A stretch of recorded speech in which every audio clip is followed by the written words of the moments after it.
What is up, super fam and bro vengers alike? I am Sensei Finito, aka Vane Sensei, and welcome to Marvel Bros, where we discuss all things Marvel and everything pop culture. And today we are going to be talking about none other than Deadpool and Wolverine, of course.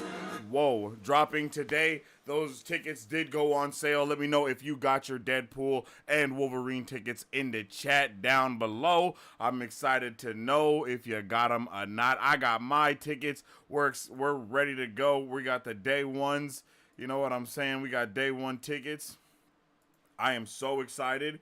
Let's see. Let's drop a poll out here. Do you have your Deadpool and Wolverine tickets? I know it took a little bit longer for the live to go on today, but I'm right now trying to live stream on Facebook, on Instagram, Twitch, YouTube,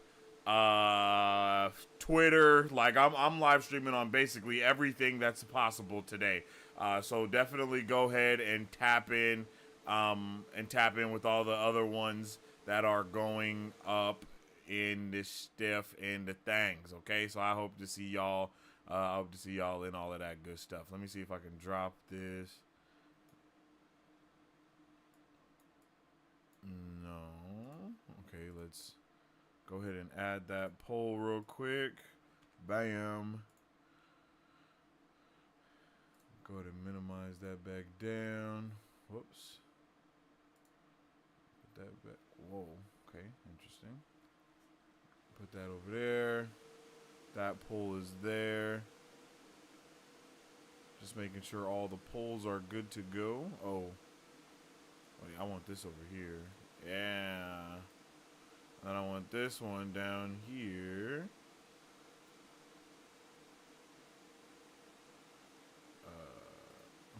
There we go. And let's go ahead and throw that poll out there. Is it in the community section on Twitch? Poll.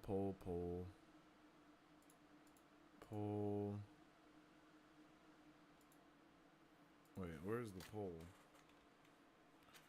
Am I tripping? Is there no poll option? Yo, why did I think there was a poll option on Twitch? Am I tripping? I could have swore there was like a...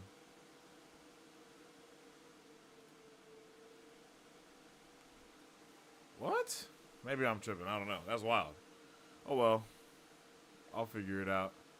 That's the only thing about streaming on multiple platforms, you know what I'm saying? Like, you gotta go to each one and do stuff on each one of the things, and it just makes it kind of difficult. But hey, it's all good. It be like that sometimes. I hope everybody's having a fantastic day. As I always say, you already know what's going on, my peoples, up in this G thing.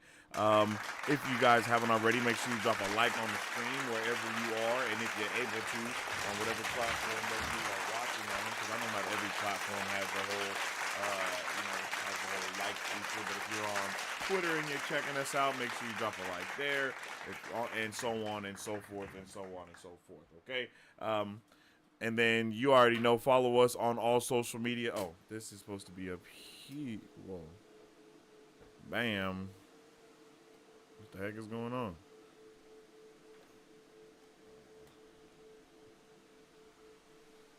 All my stuff is kind of tripping, but not too much.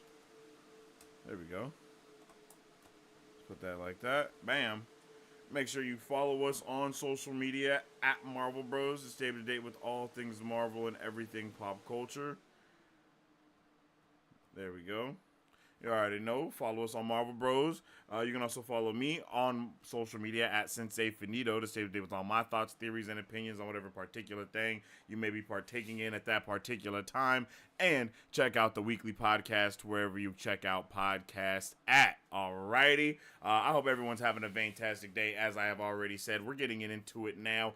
Again, let me know if you guys have your tickets to Deadpool and Wolverine. We're also trying out this YouTube Shorts feature right now. I think we're streaming vertically on most of the platforms except for Twitch and Twitter. So those are the ones that we have we're streaming horizontally on. You guys can go check those out if you would like to.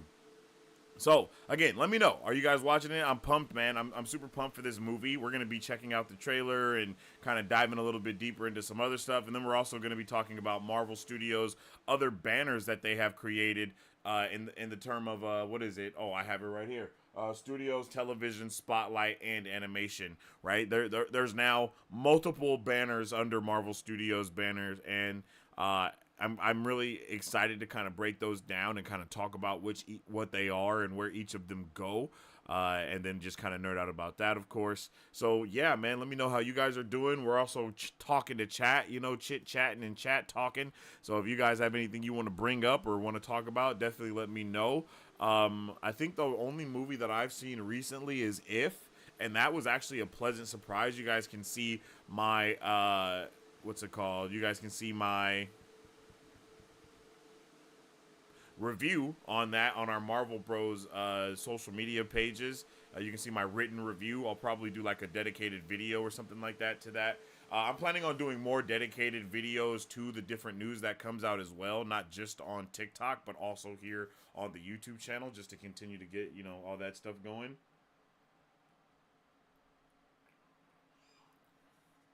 I like to talk about, the news as it comes out.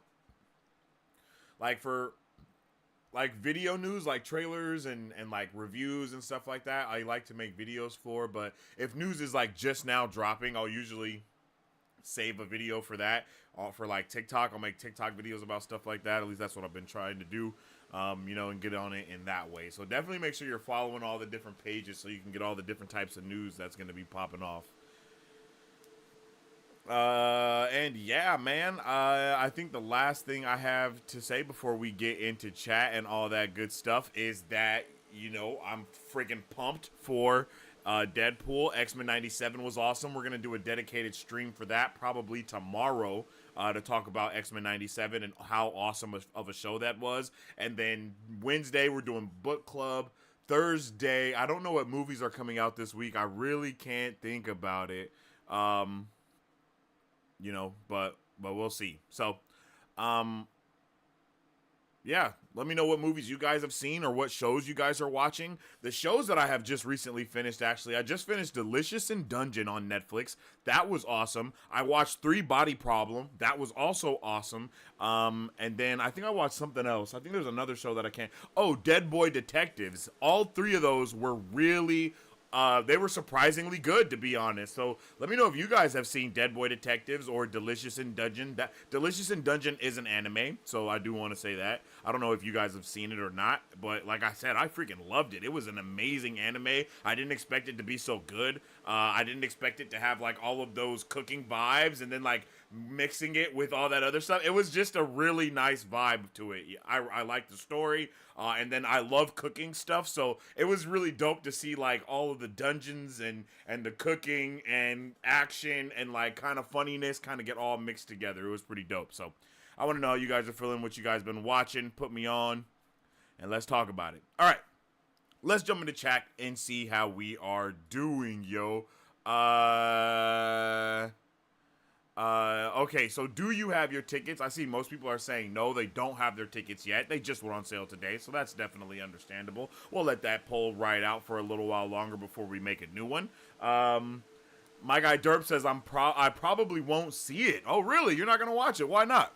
Why aren't you interested in checking out Deadpool and Wolverine? It seems, in my opinion, Derp, that seems like the movie that you would actually be super hyped for, like just based off of kind of, what we talk about and like kind of the taste that you've been going on. Or are you not here for it because it is like a fan fiction fest?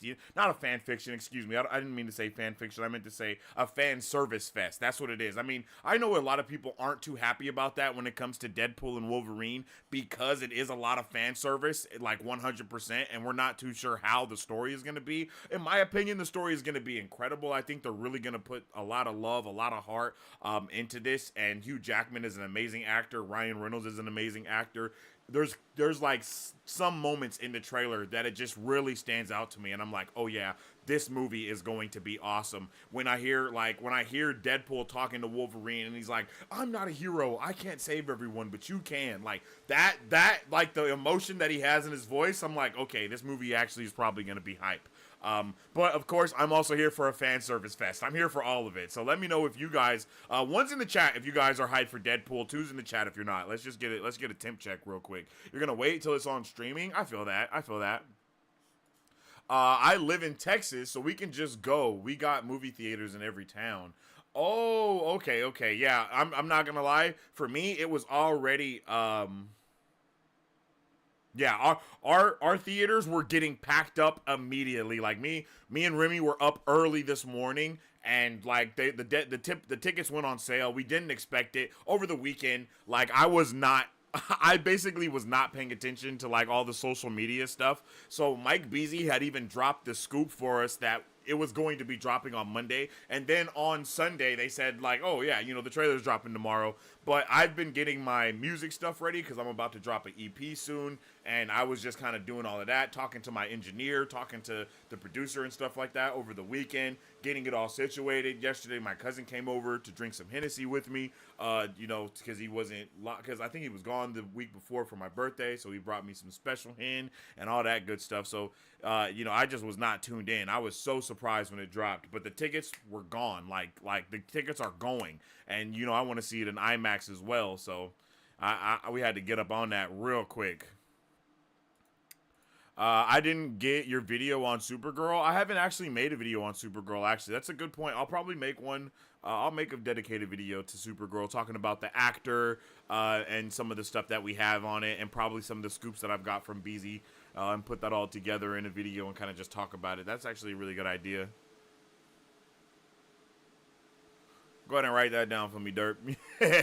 I saw Kingdom of the Planet of the Apes Saturday night. It was okay. I haven't seen a lot of the movies leading up to that, so that's why I just kind of opted out of it. I was like, you know what? I don't really have a desire to even catch up on the movies and like or anything. Like I just have no desire for any of that. So I was just like, whatever,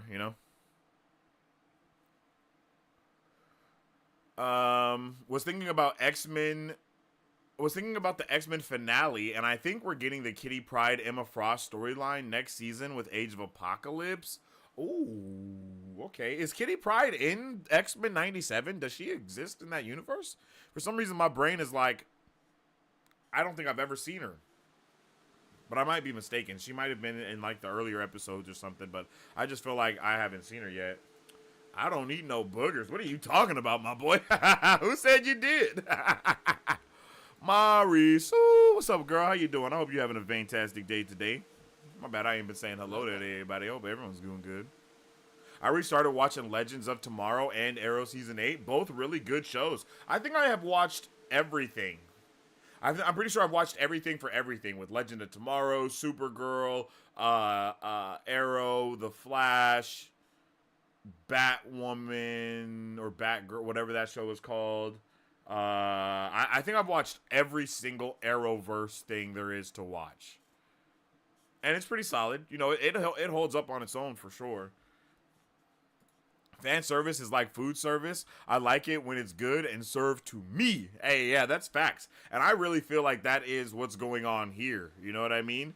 I really do feel like that's what we're gonna be doing with Deadpool and Wolverine. It's gonna be some really delicious food for all of us to be able to, sink our teeth in and to really get hype over. And I am hyped about it. Do not get me wrong. I am super hyped. If you like fighting anime, you should check out Kingen Assurance. It's one big tournament arc. Oh, okay. Kingen Assura, not Assurance. Oh, okay. Let me add that to the list. Let me add both of those to the list actually that y'all was talking about. Let me open up my TV time. And then what did Derp say? Oh, no, Derp, you said you wanted me to make a video, so I'll add that to my other thing.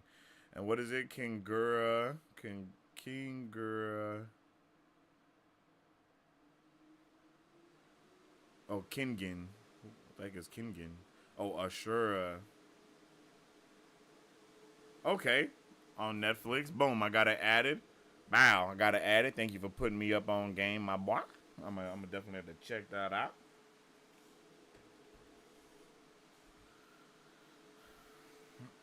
The most recent like fighting anime that I saw was I can't think of the name of it. Damn, I can't think of the name of it. It was fire though. It was fire. I haven't finished it either, but it was fire.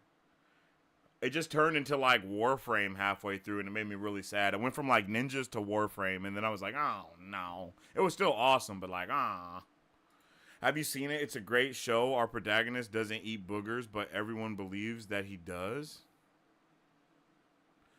Wait, I don't eat no boogers as a show, bro? What? Are you kidding me?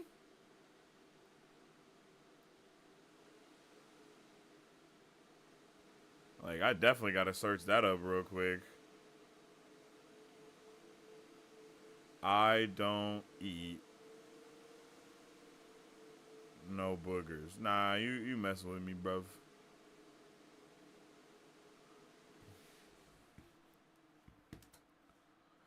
Regarding X-Men 97, I think every time we speculated about Kang and Apocalypse is coming next season. Yo, I do too. I really do. I really think that we're going to have full-blown Kang and Apocalypse. Like, we're getting the full backstory of everything that's going on. Like, no cap. Like, it works too well, you know? And we just had Pharaoh Ramatut in Avengers, not in Avengers, excuse me, Ant-Man 3, right? Ant-Man Quantumania, right? That in that movie we saw that. Like, you know, we saw the thing.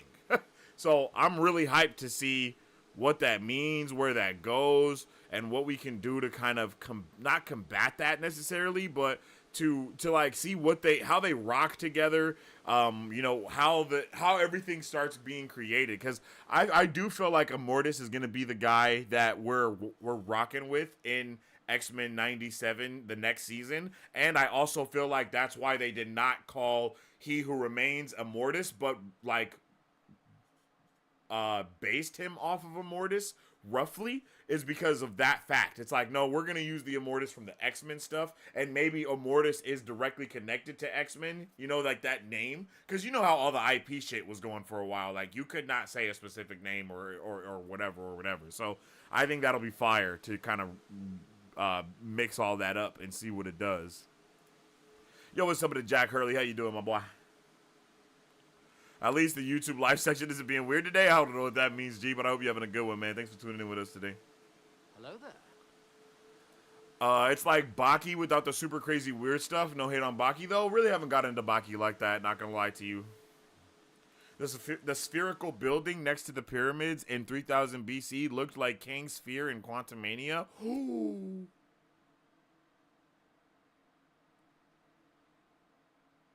Oh my god, it hella does, Marisu. Wow.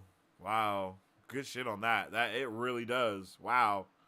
Do you think Rogue is gonna tell young Apocalypse about Genosha like a time loop, making Gambit, Death, and Genosha a fixed point? I think that what I think is gonna happen when it comes to X-Men 97 and that, and we'll talk about it more in our dedicated live, of course, but I really do feel like Magneto is going to be the person that inspires Pharaoh, well, not Pharaoh, but inspires Apocalypse to become who he is when we see him in the future, right? Like, I feel like everything about Magneto is going to make, I keep wanting to say Pharaoh Ramatut, but Apocalypse him, you know? I can't think of Apocalypse's name as a youngin', but that's what's all gonna make him that. That, in my opinion.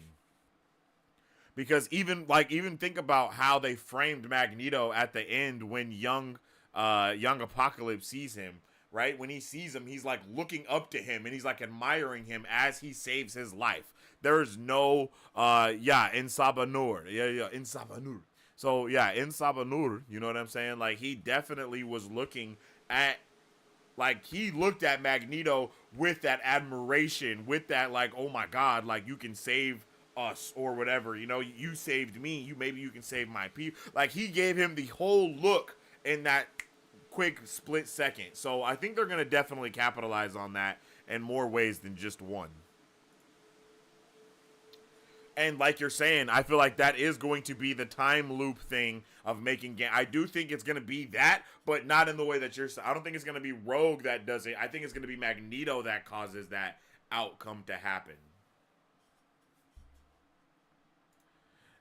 He doesn't eat metal, so he can't shit it. That's a pretty simple answer, my boy. There's no way for that to happen. If he ate metal, then maybe, but then it would have to be like that would mean that he can digest metals and all of that. So, no. Ensaba hopefully will show off some crazy Egyptian magic or sand powers. Hey, I don't know what we're gonna be seeing with Ensaba. I'm not gonna lie to you. We can see some crazy stuff, and I have no idea. How does he levitate? How does he levitate? He levitates because he wears a metal suit, and he's like making the suit levitate. He's not making. Wait, my boy, are you telling me that you thought Magneto ate metal and he was like bending the metal within his body to make himself levitate? I don't believe that, man. I don't think that's what you thought, bro. I don't believe it. Hey, no problem, Pickle. All right, yo, let's check out this Deadpool trailer though, because it's fire. Not the new one either that they dropped today. I'm just saying like a Deadpool trailer. Like we're just checking out one of many Deadpool trailers. Let's go like this. Wait, no, like that. Oh, you know what? I gotta put the sources stuff here, and then we gotta go, not window capture, right? Is it window capture? Yeah, window capture, and then we have to capture that one. Okay. And then we'll move this stuff over to here, and then move that over to there. And then we'll go ahead and enlarge that. No diddy. And then bow. Right? Okay, like this or like this? We can go like this. Alright, let's get it. I told you, you're not welcome here. You're not welcome anywhere. Now get the fuck out of my bar. Just give me one more drink and then I'll leave. Hi, Peanut. I'm gonna need you to come with me right now. Bro, this shit is gonna be so fire. All right, well, I'm sort of on the tick, so upsy daisy. Oh, whiskey dick of the claws. It's quite common in Wolverines over 40. You don't want this. Unless you want to take a deep breath through your fucking forehead, I suggest you reconsider. Hardest shit ever to say.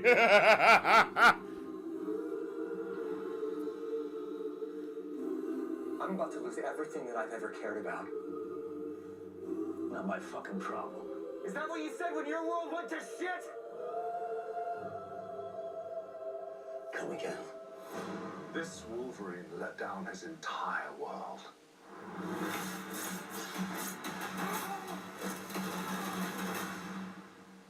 Want to talk about what's haunting you, or should we wait for a third act flashback? Go fuck yourself. Huh? Oh. I don't know anything about saving worlds, but you do. Trust me, kid, I'm no hero. You were an X-Man. You were the X-Man. Okay. Yeah, I don't wanna get copyrighted from Madonna, so we're gonna mute it right there. But yo, this is an awesome trailer, bro. Like, yeah, this is an amazing trailer.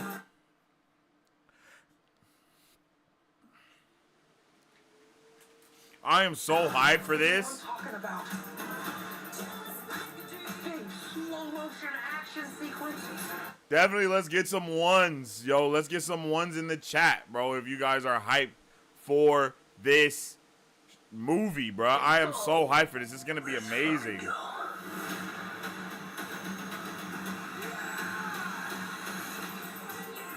Bruh. Like, let's go, bruh. I am freaking so pumped for this. This movie will be freaking... This movie is going to be incredible. It's going to be the movie of the year. They dropped tickets 2 months early. Yo, 2 months early. Man, this is what I do. You know what I mean? So I know when movies drop. And they usually are dropping movies 1 month before they release. So this movie has a release date for July 28th, I believe. July 26th, right? So usually June 26th would have been when the movies drop. When the tickets drop. But no, they dropped them 2 months early. That is actually insane, bro. That is such a that is such a huge like margin. You know what I mean? Like, it's so abnormal, but it makes sense for a lot of reasons, right? This is the movie of the summer. There's not a lot of movies dropping this summer. Not only that, there's not a lot of Marvel movies dropping this year. Actually, there's no Marvel movies dropping this year except for this. I think, is Kraven still this year? I mean, you know that doesn't count. That's a technicality, but still. Everything about this is looking fantastic, and I am so excited I'm so excited for this. This is going to be just a great movie. And let me know what you guys are thinking. I want to know who you guys would like to cameo in this. Who are you hoping to see? Drop it in the comments and let your brother know. Okay, this new trailer today only has 2 extra lines of dialogue. Otherwise, it's just a recut of the last trailer. Oh, is that... Wow, I didn't know that. Oh, tell me. No, I did know that. I'm tripping. I did know that. They just have like one line at the end, I believe, that is different. I'm happy about that too, you know? I mean, they don't need to show anything else, bruv. I'm not watching another trailer. I probably am, but I don't want to. I don't want to do it, but I'm going to. You can't make me, but they kind of can. Let me see. Can I... Windowed?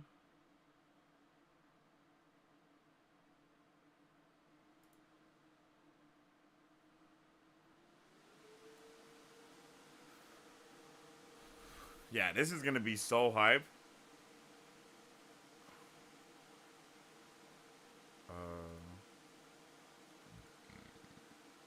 Wait, let me... There we go. Off topic, but King and Ashura teaches you real fighting techniques from different cultures. It got me really into anime. It got me really into martial arts. Hey, that's lit, bro. I'm gonna really have to check that out, Ray. I'm not gonna lie to you. I'm definitely gonna have to check that out because that sounds like lit for real.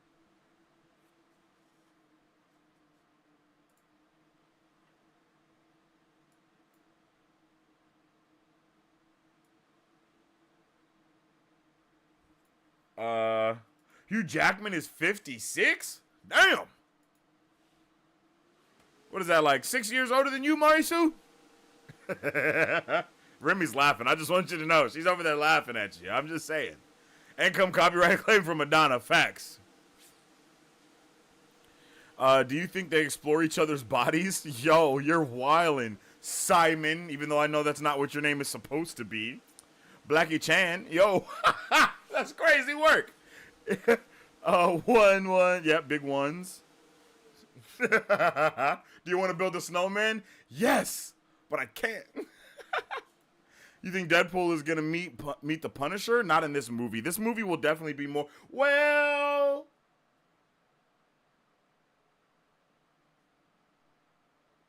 Who made the OG Punisher movie? Was that Fox?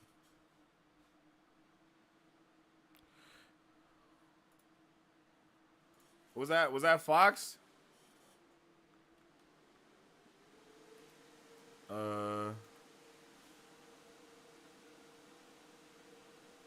Oh no, Lionsgate, Columbia, Sony. Sony? Oh, okay. Never mind. Nah, that they're only gonna have characters from the Foxverse in this for sure. So I don't think we're gonna see like we're only gonna see like characters adjacent to the MCU, possibly like in the form of those like the video that we saw, like when he's looking and he's like saluting the Avengers. You know what I mean? Like I think we're gonna see stuff like that. And we might see him go to some moments, but I don't think he's going to be actually interacting with characters. It's going to more be like how it was at the end of Deadpool 2 when he, or was that Deadpool 1? I think it was Deadpool 2 when he like put himself into all the scenes across time and just started murdering people. It's going to be some shit like that. Is Goku leaked yet? I'm not sure what you mean by that. I haven't seen anything about Goku, and I'm not sure what he would be leaked in. The next trailer will probably tease a cameo. I don't want to risk it. Yeah, it's possible, but at the same time, I don't know. I hope not. You know what I mean? I hope they don't go that route like they did with Multiverse of Madness, just showing us everything in that trailer, bro. Sorcerer Supreme Wong? Yeah.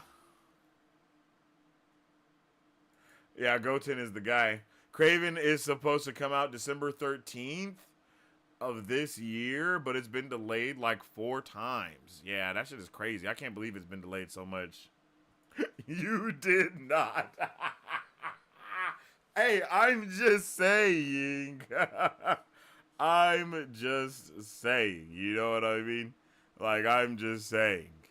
Hey. I just say stuff. Yeah, man, this is gonna be so hype. I am so ready for it. Like, for real, for real. You think we'll get Evan's spicy version? It's possible. It's really possible. But I think they're gonna save that for Secret Wars. But I really feel like they're gonna save that for Secret Wars. But it is possible that we see some of those Fantastic Four people in this. I wouldn't be surprised. Like I said, the whole Fox verse is on the table, but they are going to be centered to the X-Men stuff first. Like, and I'm pretty sure that's going to be like a lot of villains and stuff. And I know that they just did reshoots recently to put in even more cameos. So it's going to be pretty wild. It's going to be pretty wild.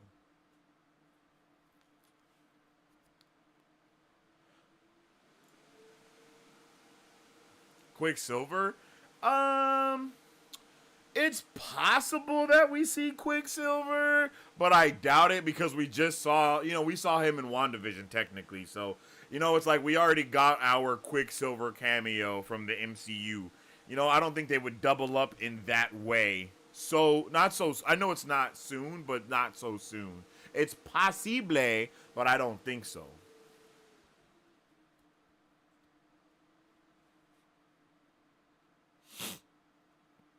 Yeah, I don't think so. I don't think so. But we could, never say never, but I just don't think that's what we're going to be seeing here in this.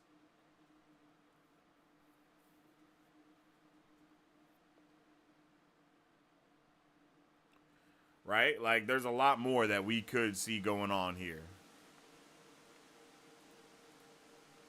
Welcome back to New Rocks. And now we're going to check out our guy, Eric Voss, telling us about all the little breakdown stuff that's going on here.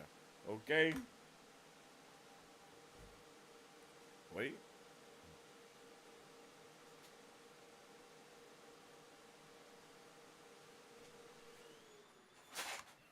What's happening? Oh, there we go. Oh, no. All right, 1 second. Hold on. Oh.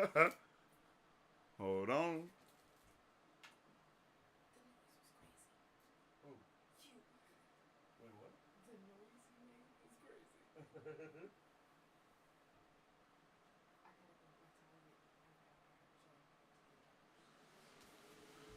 All right.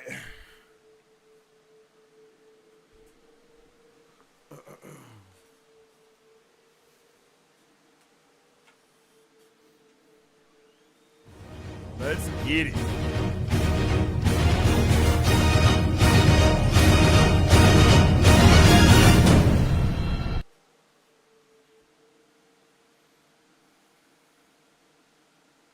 Okay. There's a scene in the trailer where I suspect he's talking to X-23. Oh, okay. I'm more of a Cosmic Wonder guy myself. I've watched Cosmic Wonder stuff before for sure. I haven't watched Cosmic Wonder's video on the Deadpool trailer. It's probably awesome. Let's check out his, because I'm pretty sure I've seen the other one already.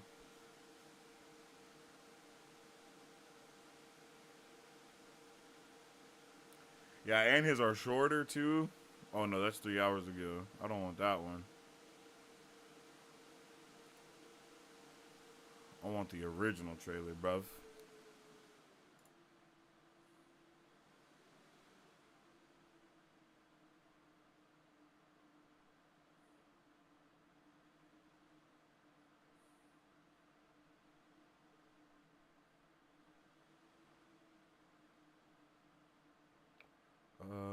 Where the hell is it?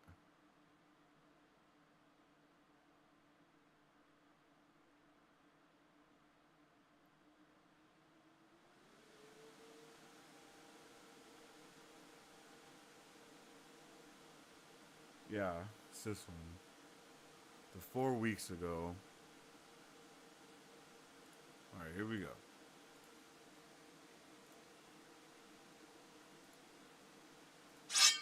What is going on, everybody? Welcome back to the Cosmic Wonder. I'm your host, Warren, and we have our full trailer now for Deadpool and Wolverine. We had the teaser before, which was awesome, but this one is quite possibly even more epic, and it gives us a lot of details about what is actually going on in Deadpool and Wolverine. We now know the full plot, the villain, and a bunch of other things about Deadpool and Wolverine. And in this video, I'm going to break down the extremely important things that you need to know about the upcoming movie. So if you're new to the channel, be sure to subscribe and hit that notification bell so you don't miss out on any of the latest Deadpool and Marvel videos. Now, right away, it does seem like Deadpool is going to be going to different universes in order to try and find a Wolverine to help him. It's already been confirmed that we are going to see different Wolverine variants throughout this film. Some big rumored names that might show up as Wolverine variants are Daniel Radcliffe. Okay, Brad's and that's why I don't watch Brad. He's a little too spoilery with the shit that he talks about. Like, he doesn't have a lot of respect for spoilers. So we're gonna go back to the new rock stars. You feel me? You might have missed, and thank Marvel Jesus that I took my time with this, because there are dozens of details hidden in between the obvious highlight cameos that I can't believe are hidden in this trailer. I'm gonna cover it all for you, and you can support new rock stars with one of our Deadpool and Wolverine shirts or one of our other Marvel designs over at nerdriot.shop. All right, let's get started. I told you, you're not Comics welcome. Explained is dope. You're not welcome anywhere. Has he started like Fuck doing out of trailer my bar. reactions Just and give me one breakdowns more and shit drink like and that then I'll now? leave. Hi, Peanut. I'm gonna need you to come with me right now. Okay, so the trailer opens in a bar in where else? Canada! There are Canadian flags hanging throughout the bar. There's also a Calgary Flames logo over Deadpool's shoulder. Canada is obviously important to Ryan Reynolds, where he comes from, but in the universe, it is the origin point and the refuge of Wolverine when he wants to go off the grid. This shot approaching Logan from behind reminds us of the shot of Logan from the Wolverine Insomniac game trailer. And just to the right of Logan on this bar top is this jar with a label. Just put the tip in, see how it feels. And I'm pretty sure those are blue condoms in the jar. So obviously it's a sex joke, but this bar is double dipping on collecting tips while encouraging safe sex, which I imagine is completely lost on the barflies we see in the background of this bar. Of course, we often see Wolverine in bar fights, from the 2000 X-Men film when he severed that shotgun, to 2011's X-Men First Class when he told Charles and Eric to go f themselves, to the 2013 bar fight with the dudes who killed that bear, and then the removed ending scene from the 2013 film that would have called back that same bar in the 2000 2000 X-Men film. But I'm wondering, could this bar fight be the man with metal claws fights in bar brawl from the headline in She-Hulk? You'll notice Hugh Jackman in this movie I has kinda thought similar the same hair thing, but length I and doubt appearance that. to that 2013 James Mangold Wolverine film, which after the first 3 X-Men films and 2009's X-Men Origins Wolverine was really the first to reconceive Logan as a more grounded, tortured human just struggling with his aging body. And as I watch this trailer, I'm just reminded of how good of an actor Hugh Jackman is and how much he's bringing to this movie. Now, this bartender tells Logan that he's not welcome here, he's not welcome anywhere. It's not really clear if Logan is being discriminated against as a mutant or if this bartender knows that he's Wolverine and that Wolverine disappointed mutant kind by letting a lot of the mutants die. Or, you know, Logan could just be some asshole who doesn't pay his tab. But this bartender is played by Greg Hemphill, actor and writer from Still Game, but notice how his audio doesn't match what the bartender actually seems to be doing here. I told you, you're not welcome here. You're not welcome anywhere. Yeah, notice how you don't really see his mouth move? And if he's cutting Logan off from drinks, why does this bartender reach for the whiskey to pour him another round? Really, I just think the bartender does say these words, it's just in a different part of the scene. And they're using trailer editing to reconstruct it here. Now, the new poster released for this film on Sunday evoked the poster for the 2017 Logan film, the one that had X-23 Laura's hand grabbing one of Wolverine's claws. And this poster has Deadpool. I didn't even notice this, yo, until like I accidentally pointed it out here. Touch the events of the Logan film, they are totally going there. And remember, the reason things were so nightmarish in that 2017 Logan film is that we learned in that movie that anti-mutant toxins had been fed into the food supply through corn syrup. But if Logan's diet consists mostly of aged whiskey, there's no way tainted corn syrup would have gotten into those barrels, especially if it was aged whiskey. So our man's really 12 steps ahead, and he's probably gonna need to get started on the other 12 steps. And I like how Deadpool calls Logan Peanut, which is the nickname Scott Lang calls his daughter Cassie. And there is a giant Ant-Man corpse in this trailer, and I don't really know if it's connected, but we'll talk about it more later. Let's move on. Look, lady, I'm not interested. All right, well, I'm sort of on the tick-tick, so upsy daisy. Oh, whiskey dick of the claws. It's quite common in Wolverines over 40. You don't want this. Unless you want to take a deep breath through your forehead, I suggest you reconsider. Okay, so Logan tells Deadpool, look, lady, I'm not interested, which seems like a dig at Deadpool's slim figure, but the Super Bowl trailer included a brief shot of Deadpool's gloves firing Uzis, and those were different gloves than what Deadpool normally has in this trailer, which makes us think that the rumors that we will see a lady Deadpool could be true, and that she might be played by Reynolds' wife, Blake Lively. Deadpool says that he's sort of on the tick-tick, and remember, with this new suit, Deadpool would have just come directly from the TVA, and he may have run into Miss Minutes, and he's kind of got a TVA time clock and Miss Minutes on his mind. But Wolverine's adamantium claws only extend about an inch out of his knuckles, which Wade cannot help but make an erectile dysfunction joke about. And in 2017's Logan, his opening fight with the thugs at the road stop has a similar moment where 2 out of his 3 claws extend almost fully, but the third one just gets jammed, embarrassingly. Deadpool points his gun at Logan's head, and you can see "Smile, wait for the flash" engraved on the tip. And I like how Logan leans into the gun with a smile forming on his face, as if he's obeying these instructions and waiting patiently for the bang. Wolverine has taken shots to the head before, like in X2 from the Boston PD, where his healing ability pushed the bullet back out, or in X-Men Origins of Wolverine, where Stryker shot him with an adamantium bullet that wiped his memories. And this job, it's a death wish. Yo, I'm in. Watch the full trailer. I don't think I've seen the the trailer for 2017 Star Wars Logan that well film, he still. carries around another adamantium bullet, which is implied will kill him, especially when X-23 Laura uses it to kill Logan's adult X-24 clone. But whether memory loss or certain death, Wolverine welcomes either result. Let's move on. I'm about to lose everything that I've ever cared about. Not my fucking problem. Is that what you said when your world went to shit? Like, bruh, this movie's gonna be fire. Come again. Okay, so we can't really play it for you because it's licensed music, but the music we hear throughout this trailer is I forgot Madonna's Richard E. Like Grant a Prayer, is a in 1989 both title Logan that was and meant to be a Loki? reference to her Oh, breakout is it? earlier hit Like a Virgin. But for this song, Damn, I Madonna's didn't even lyrics know were meant that. to show her maturation with gospel elements. A song Do you told from think the we point of see view of a girl Stryker in a declaring her cameo love for getting God, killed the in the only man void? in her life. Yeah, But we whether definitely or not gotta. Madonna and We're her gonna. song I were don't invented doubt sincerely seeing or kind a of, Stryker like subvertively. cameo. We'll never know. But the music video for Like a Prayer featured a black Jesus being crucified in kind of this flirty relationship with Madonna. And narratively in the music video, this Jesus was a scapegoat, falsely I had no arrested idea. after a bunch of white men killed a white woman. And this music video was very controversial. A number of religious groups, including the Vatican, condemned it. But Ryan Reynolds, I believe, uses the song of Like a Prayer in a few different ways in this trailer. One, he kind of uses it with this ironic wink, as it is an 80s pop ballad, contrasting this aggressively violent, virile energy of this trailer. But it does kind of feel like Wade is embracing being the only man in his life, as Wolverine stands over Deadpool kind of like a god finding a soul in the afterlife. But also, obviously, the song reflects the idea of Deadpool himself being Marvel Jesus. Now, what does he really mean by saying he's Marvel Jesus? I don't think he means he's like a hero or a god, but really like a sacrificial sin eater. I think it means that Deadpool's gonna try to take the place of Logan and every other Marvel anchor whose death results in the death of the universe. Some online have pointed out that this day, 36 years ago, April 22nd, 1989, Like a Prayer topped the Billboard charts, beginning a 6-week run. But Ryan Reynolds responded saying that that totally was not planned. Okay, we move on to the dusty wasteland of the Void, or just what we assume is the Void, because it does have like a different vegetation than what we saw in Loki episode 5. Once again, we see the partially submerged 20th Century Fox logo, and the X of the word Fox remains visible above the ground. As in Fox's X-Men movies, they often would linger the X for a few frames on the opening. In the Fantastic Four, they lingered on the F, baby. Buyout of Fox, the division has been forced to drop the Fox and just go by 21st Century. Also visible in this place is the tip of Toronto's CN Tower, obviously another Canada reference. There's also the stern of this vessel. I was trying to figure out what this was. I was wondering maybe it's the shell of the USS Eldridge from Loki episode 5 when Eliath devoured it. Or maybe it's the helicarrier where Deadpool fought Francis in the 2016 Deadpool. Either way, this is a pretty small ship. It's not like, you know, the stern of the Titanic or something. And behind the 20th Century Fox logo, there's some mountain peak that we were not able to see before in past trailers. I'm wondering maybe this is like Woundagore Mountain, you know, the one where the Scarlet Witch supposedly died. Behind Wolverine, there is some kind of airship. Scarlet Witch is not dead. I was thinking maybe the Hindenburg. Scarlet Witch is not dead.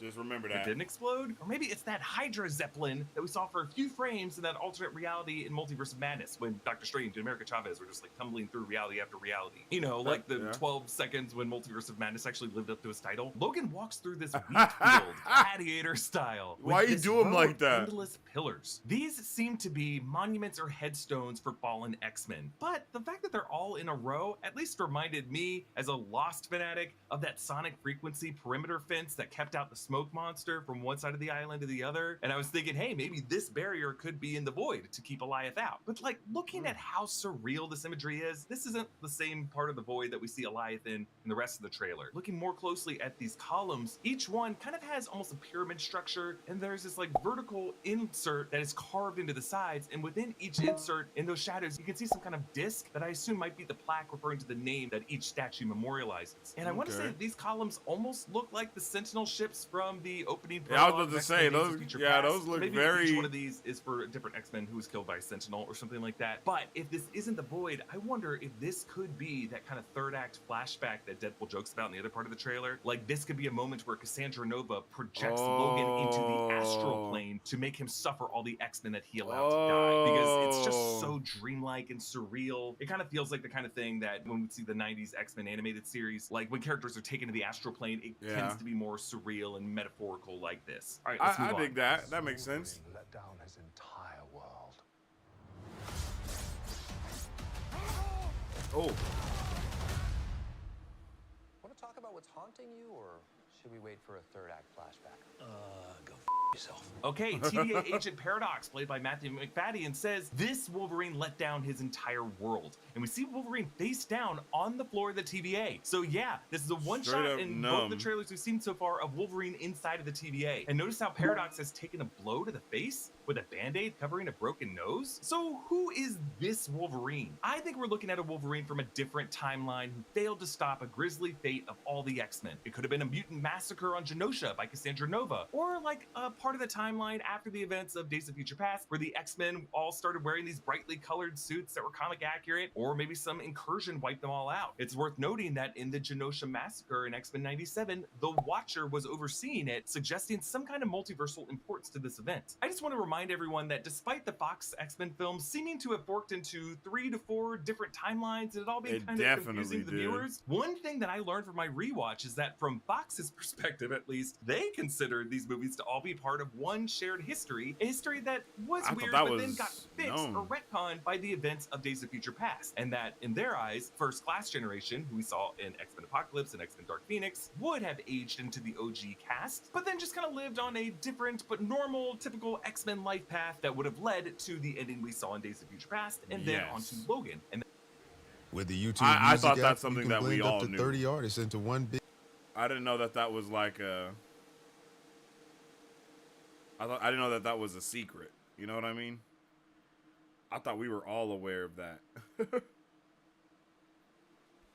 would have arisen as the big bad, who was behind this vast plot to experiment on mutants as the rest of mutant kind was bred out of the population through the food supply. But we just never got to see this Mr. Sinister plan because Disney bought Fox before a New Mutants sequel could have led to an Inferno Goblin Queen movie. That was the original plan. So this Wolverine character could have come from that Fox timeline if it were allowed to live on and didn't end in the 2017 Logan film. Or he could come from an entirely new timeline that we haven't spent a lot of time in. Maybe the X-Men universe that Monica Rambeau ended up in at the end of the Marvels, one that looks a lot more like the colorful X-Men animated series. So we see some great Wolverine Deadpool combat here. Wolverine swipes his claws at Deadpool, who ducks the blows, and behind Wolverine, an older ship with 3 masks and rigging is visible. We did see a similar vessel in Loki episode 5 that I speculated could be the Santa Maria that was Columbus's flagship that struck a reef off the coast of present-day Haiti, and its wreckage was never recovered. And then on the far left, looks like a red and white striped circus tent. And since Hugh Jackman in this movie, I'm just gonna assume that it has to do with The Greatest Showman. Wolverine plunges his claws into Deadpool's crotch. Youch! Deadpool fires his guns into Wolverine's sides, and then Wolverine flips his head back right into Deadpool's face. And for a single frame, you can see that the butts of Deadpool's adamantium katanas are initialed DR. Trying to figure out what this is, maybe like Deadpool and Ryan. For what it's worth, in the past, Ryan Reynolds has said that his swords, at least his old ones, before these adamantium ones, those were named B and Arthur because Deadpool loves B. Arthur. So we see Wade sitting with Logan in this restaurant, and I love how Wade still has the staples in his head with chunks of hair from where his hairpiece was attached before the TVA hunter ripped it off. And Wade wonders if we'll get to what's haunting Wolverine in a third act flashback, which is really just like a screenwriting trope in which they'll try to humanize the antagonist during the film's climax, like Anton Ego in Pixar's Ratatouille, that Campbell's Soup ad parody. And by the way, there is a theory that the reason the Ratatouille recipe works so well on Anton is that the farmhouse where Remy first glimpsed some recipes with the old woman who shoot him away was the same furniture of the farmhouse that young Anton lived in that flashback, and that Remy was actually making Anton's mom's recipe. But anyway, holy shit! Yo, that would be crazy.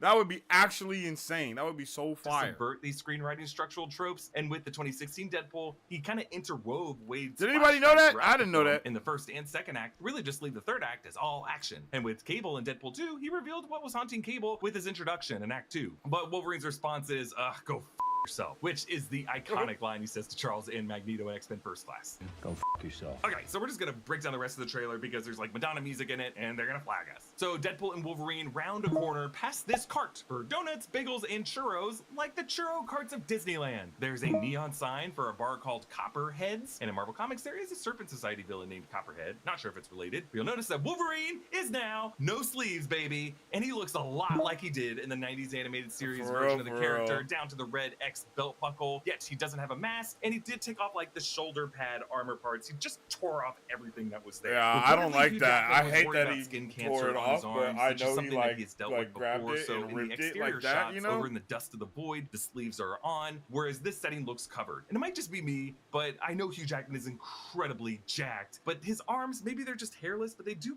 kind of look really smooth. Maybe he's wearing some kind of sleeves, but also I obviously don't know how arms like that are supposed to look. Deadpool is now carrying golden guns, which I think might be a reference to the dual golden guns of Face Off. Face Off definitely seems like the kind of movie Deadpool would reference at this point in the film. The 2016 movie ended with him stapling Hugh Jackman's face over his face. The storefronts behind them include Eastside Pharmacy Medical Center, and then Liefeld's Just Feet, Orthopedic Solutions, and amazing Easter egg. So Rob Liefeld is a co-creator of the Deadpool character, and he has been mocked over the years for his character designs with hulked out heroes with insane proportions, an abundance of pouches, and an apparent inability to draw feet. Notice that the sign also says quality assured, free consultation, custom footwear, 014-3877. So here in this void, the Rob Liefeld, or maybe his variant, who's a foot expert, got pruned from existence, and that could be why the Rob Liefeld of our reality is so bad at drawing feet. There's also a little Sage flowers and gifts. There's a mutant named Sage who was part of the Hellfire Club and recently played a big role on Krakoa, monitoring the gateway system and being part of X-Force. Now, in the car, Deadpool shows Wolverine his birthday party Polaroid with his friends, telling Wolverine, I don't know anything about saving worlds, but you do. So it seems like Wade's own reality is under threat. This could connect to the rumored plot device of anchors in this movie, where in every universe there exists one individual whose death triggers the collapse of their universe, like the Owen Reese Molecule Man plot. talked about that. Hickman's Time Runs Out storyline that leads into the 2015 Secret Wars event that Avengers Secret Wars will adapt. And maybe in Wade's universe, it's this lonely suicidal Wolverine in the bar whose soul Deadpool has to save to keep him in place as an anchor. But to save that soul, he has to figure out what makes all Wolverines tick, including this other Wolverine down the void and other variants that we could see in this movie, like a patch Wolverine from the casino in the Super Bowl trailer, played by Daniel Radcliffe. I would be down for that, yo. DR on the katana. That'd be Daniel Radcliffe. I don't know why you would put the actor's name on the ends of his katanas. The more you use something, the more perfect it's gotta be. A suitcase you use once a year, yeah, just give me whatever will fit enough clean underwear.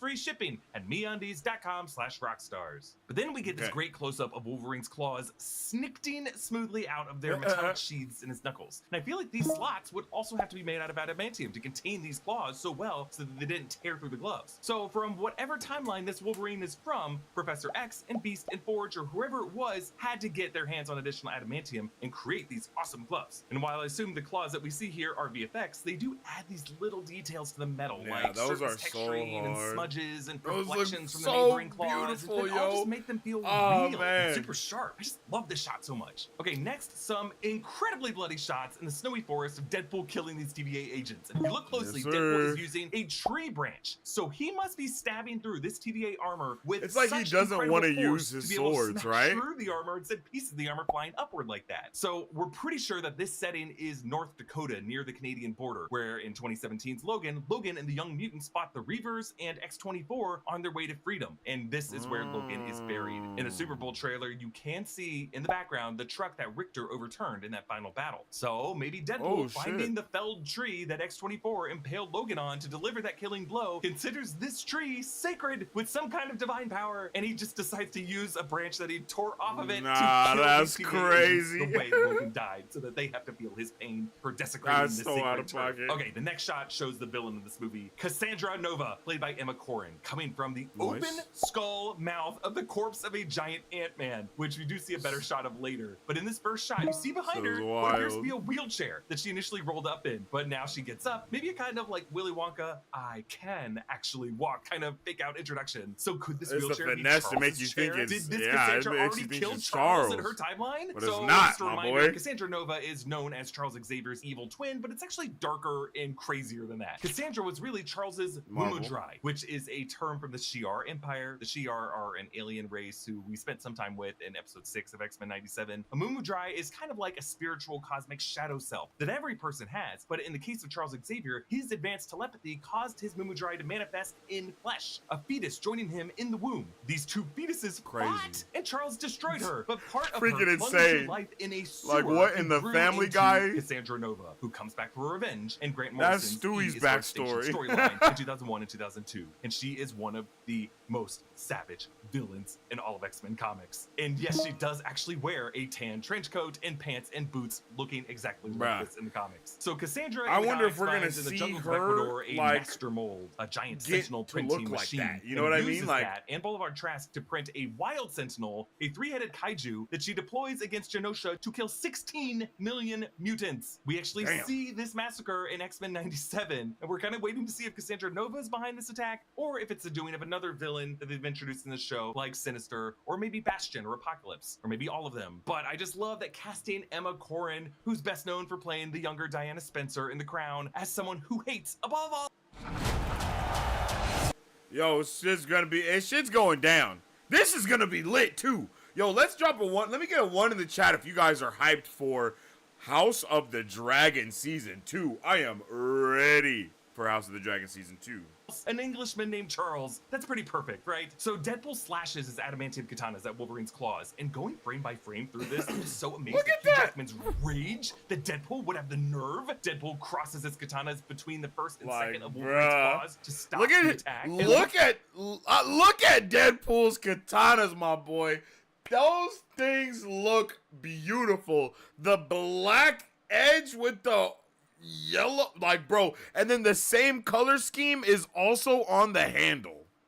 Come on, son. They're going crazy. They're going crazy. They had no business going this hard with this, bro. That, like, Like everything just looks Looks amazing. like the swords have these golden edges. You actually see these Yes! edges in close-up later as this Look at TVA that. tailor with the white gloves carefully slides these adamantium katanas into the sheath on Deadpool's back. And in the CinemaCon footage, this is a guy who keeps slapping Deadpool's ass, and Deadpool tells the other TVA employee that this guy's a predator and they need to call HR. Now, this blue van seems to be the same...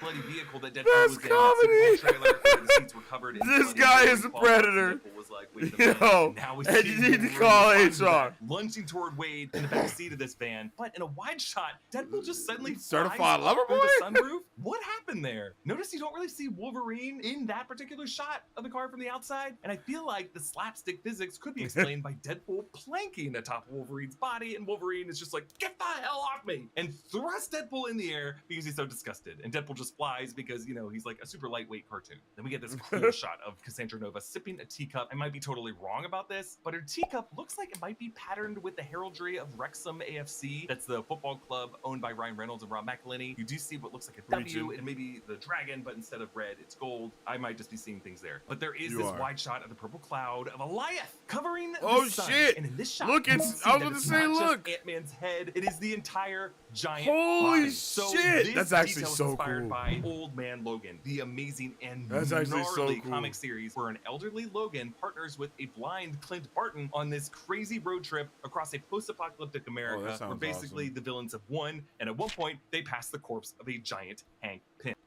I would love to see that happen more within like Marvel, is them actually doing these like kind of dedicated multiversal projects that literally take place in just the multiverse, right? It's like, hey, our Hulk is not world breaker Hulk status right now, right? We don't even need a character arc of him going to that way. Just give us Wolverine versus Hulk as this multiversal movie that has nothing to do with the MCU at all. I'm all for that. I don't know if everyone else is, but I'm all for that. I mean, that's how Wolverine versus Hulk, the animated movie was. Like, it's not connected to this wider universe or anything like that. Like, bro, just give me them unadulterated hands between them. You feel me? I don't give a damn about the story. You can make one. You can make a story. You know, you can Godzilla versus Kong and like make a story around it for sure. But I really don't care. Like, just give me Deadpool versus Wolverine. I want to see that happen. Like in live action. I want that to be awesome. Him. And now it's not clear if this giant Ant-Man is Hank Pym, which would be Michael Douglas, or Scott Lang, Paul Rudd. But if it is the latter, he could have come from the Battle of Earth in Avengers Endgame. Also, remember that in the Void in Loki Episode 5 was the giant helmet of Yellow Jacket that could be connected to this. But this helmet opens to reveal the skull with the teeth underneath. The fact that Cassandra Nova lives inside of this corpse is so cool. It reminds me of characters in the MCU using the skull of the Celestial Nowhere as a place to live. Also, the rumors that the corpse of Tiamat, the Celestial, could be used as the Avengers' new base. Like, live. Also, the rumors that the corpse of Tiamat, the Celestial, could be used as the Avengers' new base. Like how in the comics, the Avengers turned the progenitor into Avengers Mountain at the North Pole. Now, in the shot... Okay, so that's also the rumors. That's not exactly what they're going to be doing with Tiamat. What we know that they're going to be doing through, like, we've known this for a while, right, is they're going to be using Tiamat Island as a form of adamantium. He turns into adamantium, the inside of him, right? So the government is going to be going to that Tiamat Island to try to get the adamantium from him because they can't get it from Wakanda because Wakanda is hoarding their vibranium and not really sharing it with the rest of the world, as they should, in my opinion, right? So the government is going to now be fighting over Tiamat Island, and that's a lot of what Captain America, Brave New World, and Thunderbolts are going to be covering. It's kind of like the governments of the world now making these new decisions and kind of going to shit a little bit because they're making these terrible, terrible decisions that they shouldn't be making, and so on and so forth. So we're not going to see, we might see this be used as a base like in the future, but right now they're going to be using it mainly to harvest that adamantium, and that is the way that we're going to have that introduced to us within the MCU, is it's going to kind of be that vibe. That the corpse of Tiamat, the Celestial, could be used as the Avengers' new base. Like how in the comics, the Avengers turned the I thought Cersei turned him into marble. Yeah, that I think she thought that too, but I'm pretty sure they're gonna find a way to kind of finesse that. And maybe she did turn like his outer shit to marble, but maybe whatever happened on the inside of him made it adamantium. Maybe the combination of that marble and that makes this new substance, or maybe they take whatever the new substance is and then they take that and then mix it with something else to create adamantium. Because I believe in the comic books that's how adamantium is created as well. It's like vibranium and a whole bunch of other metal alloys kind of all blended together to make this new alloy that's adamantium, again because they can't get vibranium. So you know, it's kind of, it's probably like the best of three worlds, like how they kind of do stuff in the MCU already. Janitor, you know what I mean? into Avengers Mountain at the North Pole. Now, in the shot of Cassandra inside of this place later, it almost looks like she could be building some kind of Cerebro inside that skull, but I actually But I don't think remember this if is she turned him specific to marble being specifically, Ant-Man's corpse. In Quantumania, Scott Lang entered the quantum realm's probability storm, where his brain became entangled with all other Scott Langs in the multiverse. And that could have done something to his brain matter, as well as the minds of all other Scotts. Like Cassandra could be using Is the this particular celestial weird brain armor to part of their amplify bodies? I think that's actually a really good question, Marisu. And if we go back and look at the picture, hold on, where was it? Because they had just looked at the celestial head, right? Like that came up somewhere, I think. Where was it?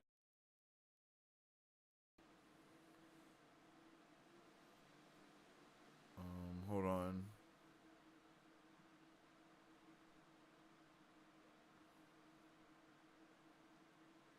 I got you, Mark. So I'm gonna answer your question just in a second. I gotta find this specific moment. Playback speed. Come on. Oh, I think it actually happens after this. Oops. Hold on. Let's give me a second. Give it a second. Boom. Okay. So, I know that they have done a lot of, like, building and shit like that on this. Wait. Oops.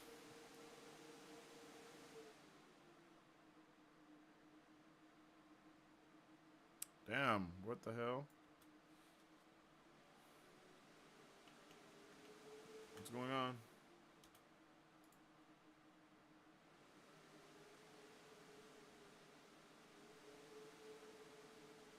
Am I tripping? Did I skip it?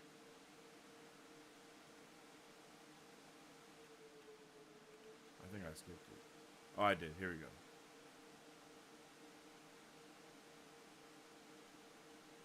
What? Oh, boom. Okay. See, like this skull, this is a skull 100%, right? Like you don't see that armor around it in the same way. So I do believe that the armor and the celestial are not necessarily one and the same. But they could be. But I just feel like from this picture, this looks very much like a skull outside of a helmet. It doesn't look like, you know what I mean? It doesn't look like the same type of vibe, if you get what I'm saying.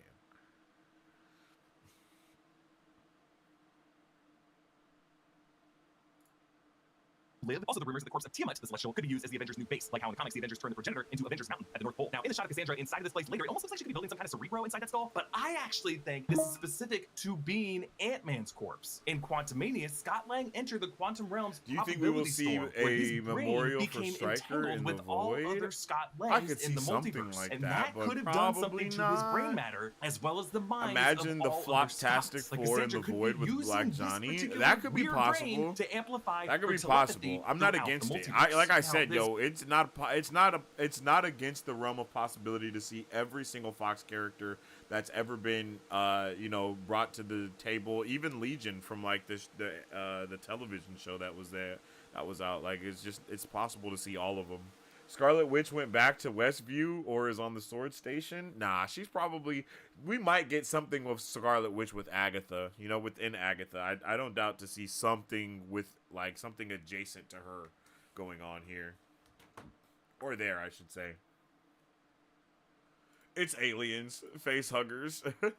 Mutants find new ways to die in every timeline. Yeah, they always are dying. You can't avoid the fixed points. It's like Final Destination. Told you about that. Pour one out for Madeline. We haven't seen the last of Maddie. Facts. Mutant strength. Most mutants just are kind of strong. That's true. Shang-Chi through the 9 realms. Don't know what you're talking about there, brother.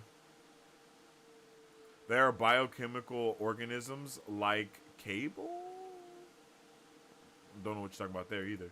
Hey, Sensei, how you doing? Yo, what's up with it? KP, how you doing, bro? Hope you're having a good one, bro. Hello there. I don't know, but I think that's why the technology, the techno-organic virus is so powerful. Grabbing some food? Yo, what you grabbing, bruv? What y'all about to be crunching on? Let me know. Okay.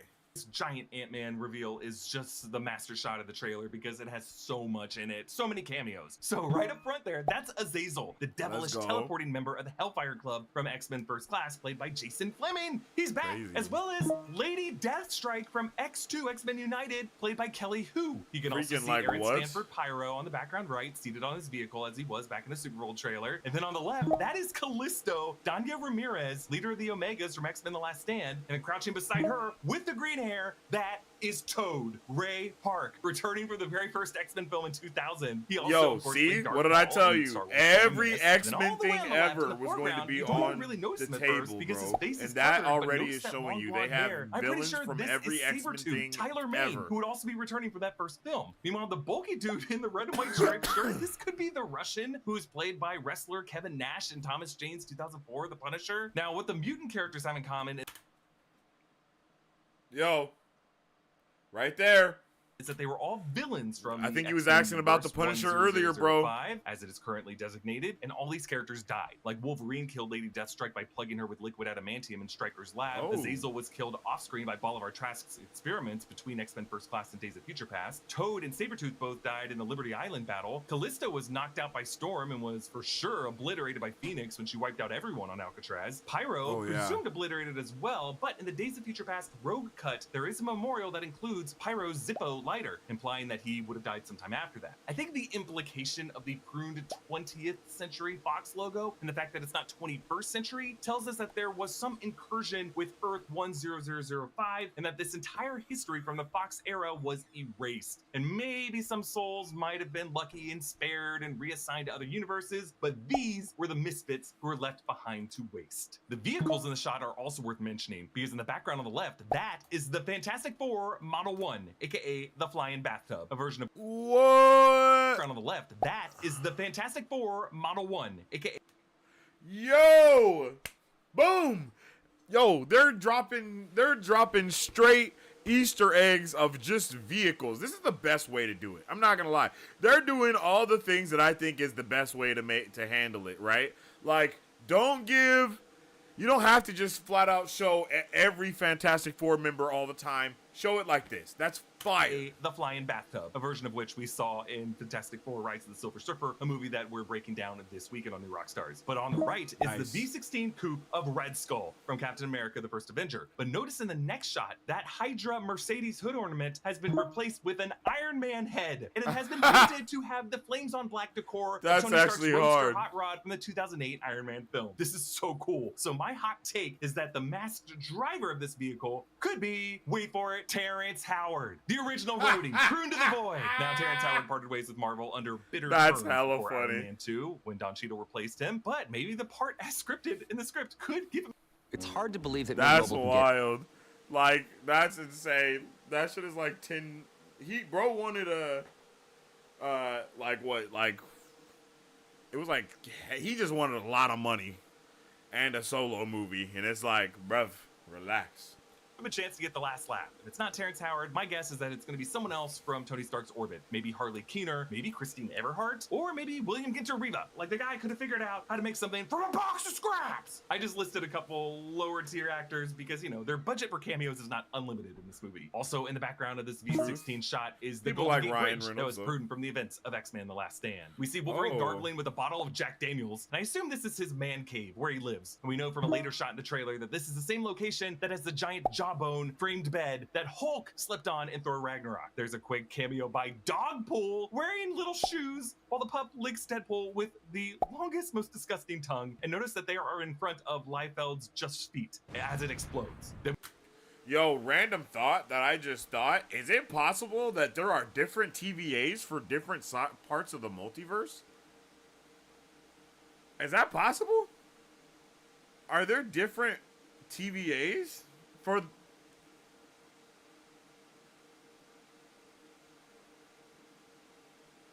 Because, like, I know there was one TVA before, but, like, does each section of the multiverse have their own TVA, right? Because when I was breaking down how, like, the Watchers work, right, we talked about the Watchers, and the Watchers have, basically, they have, like, sectors, right? So, one Watcher has sector this, right? It's like, oh, this Watcher is specifically set to watch sector 616. So, that's the MCU continuity. I'm just saying this for the sake of the argument, but like he watches, like our Watcher that we've seen, he only watches MCU continuity and multiverses that spawn from that MCU multiverse, right? So that's why like he's all in What If and all that stuff, right? But then I also said that him watching X-Men 97 is him kind of breaking out of his sector and going to another sector and watching what they have going on there. So if we take that thought process and put it to the TVA, because we know that there are multiversal Kangs, so I doubt that even if he remains as the only Kang that did it, I could see him having a multiversal TVA in every other multiverse to also stop those multiverses from pruning and bleeding over into our multiverse, right? Like, it's not like he's just has this one working over time. Maybe there's like multiple ones working or whatever, right? So if that is so, then does that mean that the void that they have is actually a different TVA void and not the void that we saw? Like, is the Alioth from this trailer and from what we're going to see in this movie not the same Alioth from Loki? Like, is this place where we are here not the same? You know what I mean? Like, is it not the same? It's possible. And, like, maybe that's why the TVA look different. Is because they're not the same TVA from the Loki show. Because they're in a different multiverse.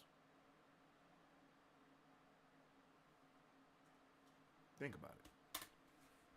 they are in front of Liefeld's just as it explodes. Then we get this Mad Max Fury Road type shot of one of these scavengers raining 4 motorcycles like horses. The one closest to us is the Hydra motorcycle from Captain America, the First Avenger. You can see the Hydra logo near the bottom of it. One of these other motorcycles is definitely the one Steve Rogers rode in that film. The vehicle that they are towing is the one that has the Canadarm attachment used for the NASA Space Shuttle Columbia. And the dish on the end of that arm looks like the Bifrost pattern, and I think it's used to repel or to summon Alioth. An explosion rocks these 4 guys, and if you look closely at the walls behind them, these are actually the gloved fingers of the giant Ant-Man functioning as the gates to this compound. And it's such a cool detail. In Cassandra's lair, Wolverine tries to attack, but she telekinetically redirects his arms into his own leg. Emma Corrin is so fun to watch here. The face they make as Cassandra puppets Wolverine, it's almost as if to say, wah wah, so close. Also, take a look at Cassandra's fingers. Is it just me, or do they look super long? Did they digitally enlarge Emma Corrin's hands to make Cassandra look more villainous?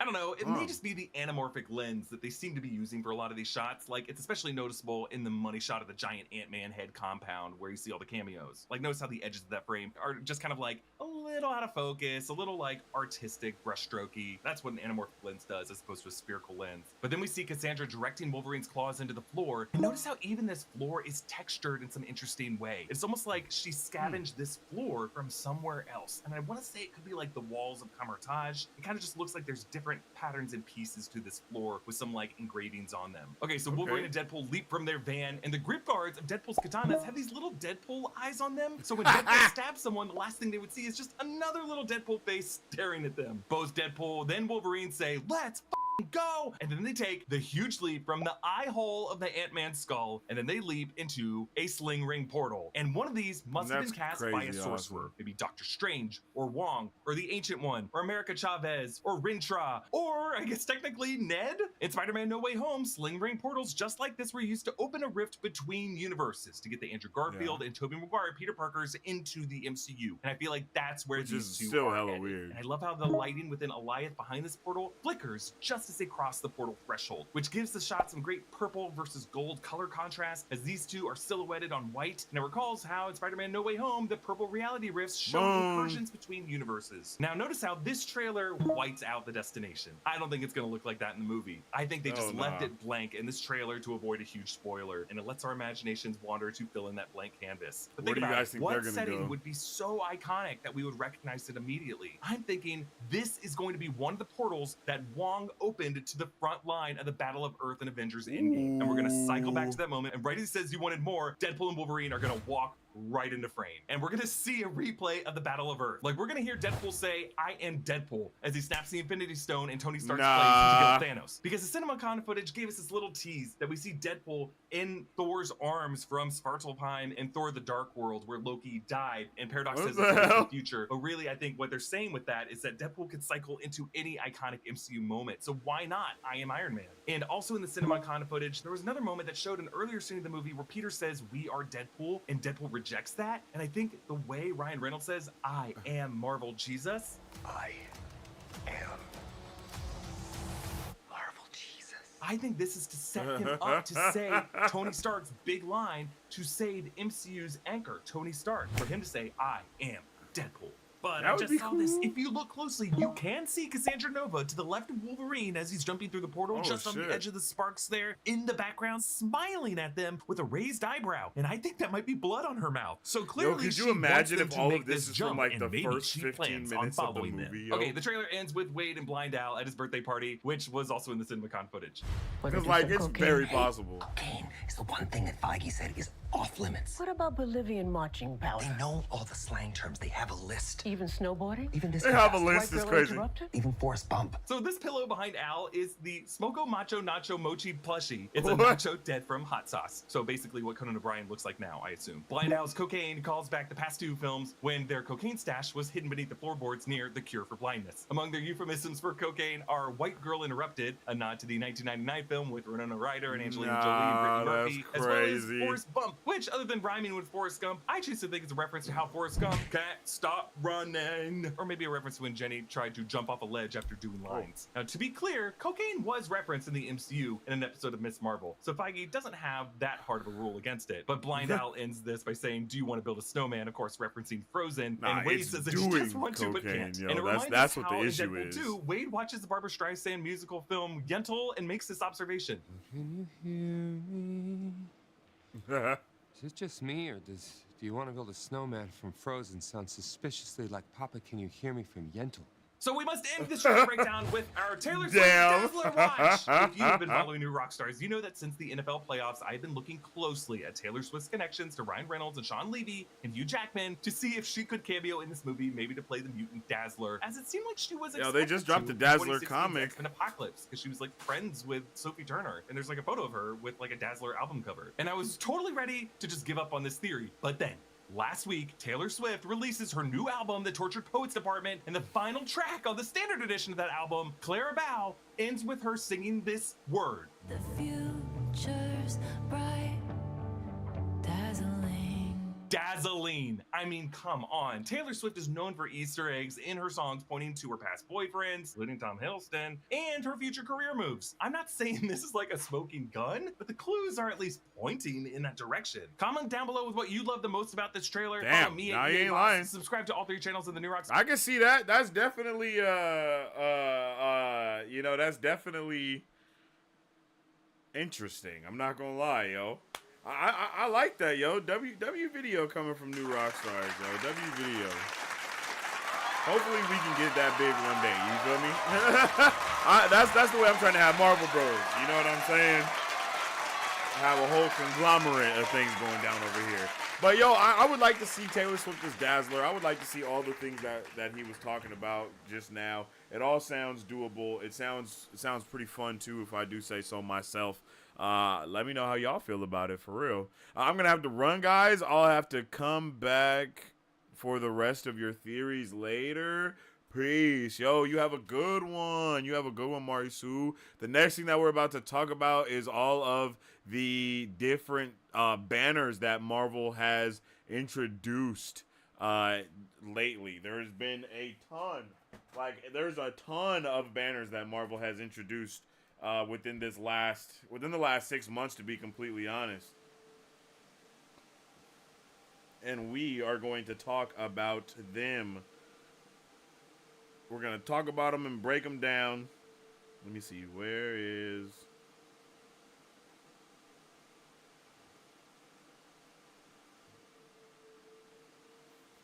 There we go.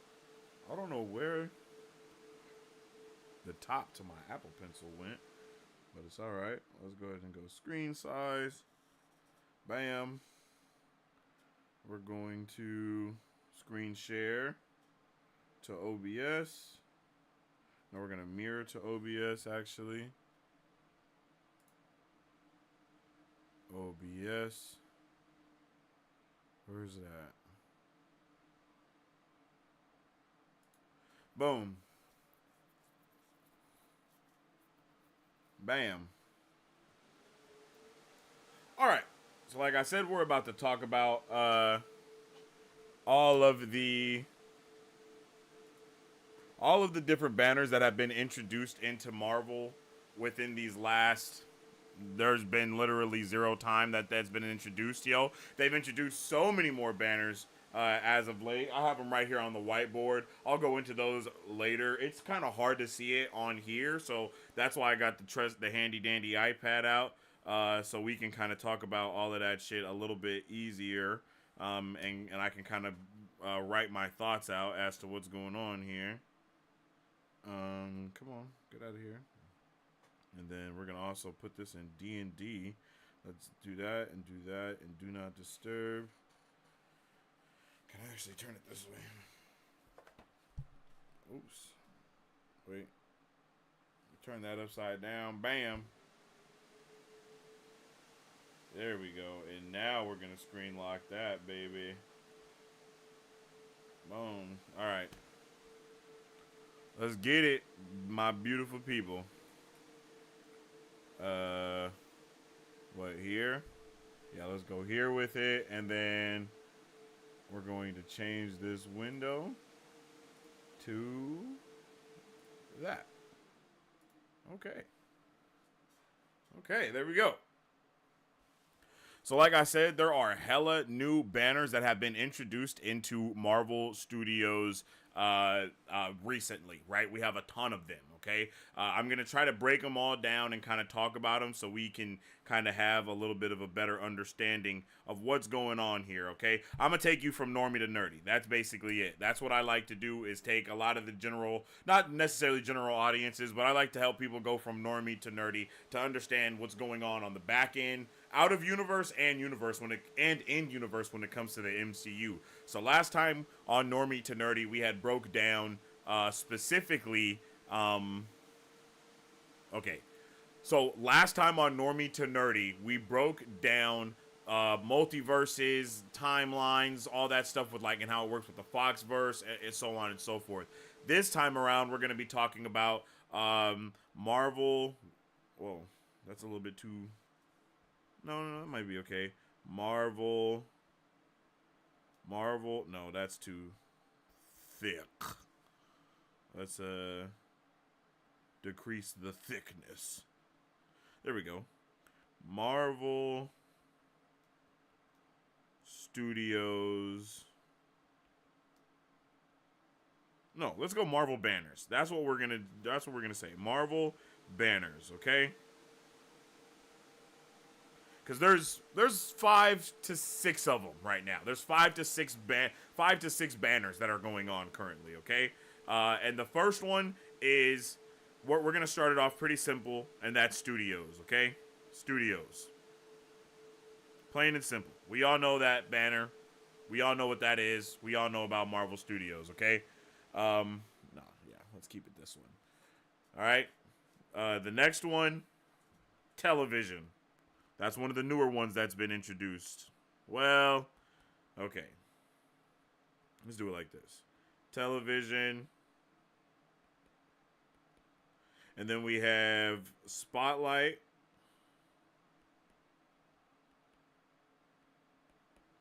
And then also animation, another newer one that just was created.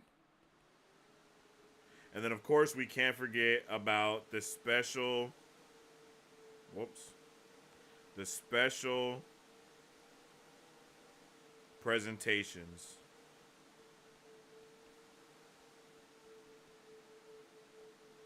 All right? So those are the banners that we have introduced to us right now within Marvel Studios. We already had Studios. There's nothing new to that. Now we have television, spotlight, animation, and the special presentations. Special presentations is actually the oldest one so far. Special presentations has been around for a while. I'm not going to lie. We know about that because that's where we got Werewolf by Night. Werewolf by Night was and is a special presentation, right? So we can't forget about that. That's what was going on there, okay?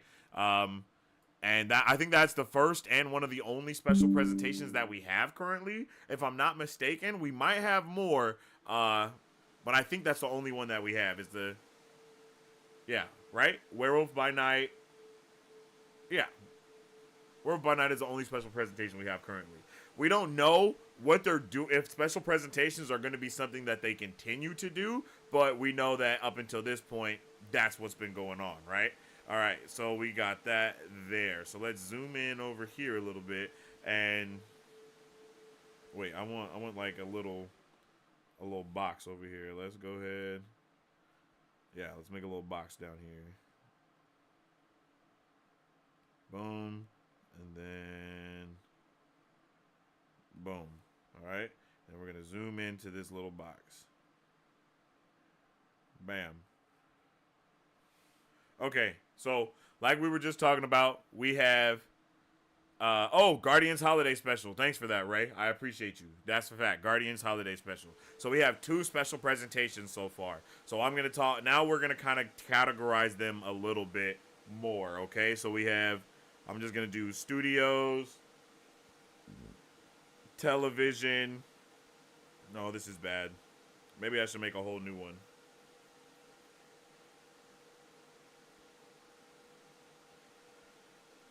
We'll see.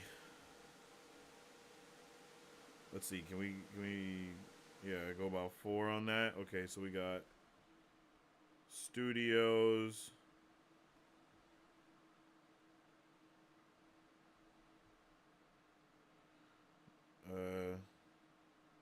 television,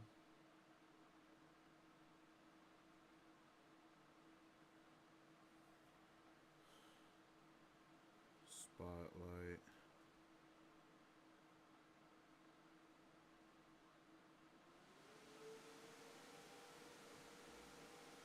I've just seen a lot of people have some issues with these definitions. Animation.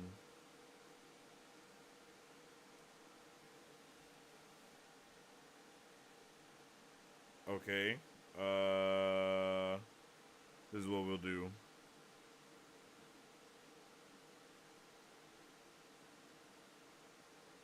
There we go.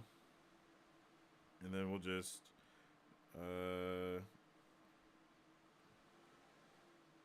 let's just grab these. No, I want to go freehand. Let's just grab that. Put that over here. Yeah. Put that over there. And then we'll grab this one.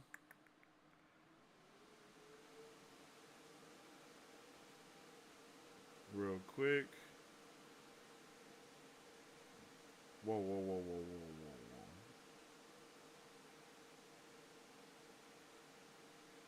Grab that shit, buff. Alright, what happened just now? Whoa, whoa, whoa, whoa, whoa. Whoa, whoa, whoa, whoa, whoa.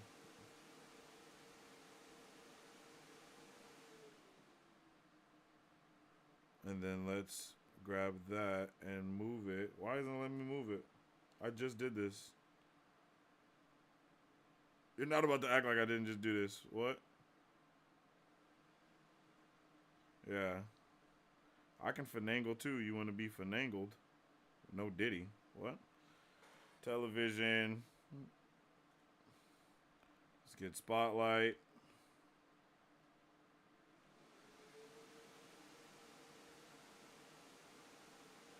Again? We're doing this again? For real? What in the hell is that? It's fine. And then finally, let's grab animation.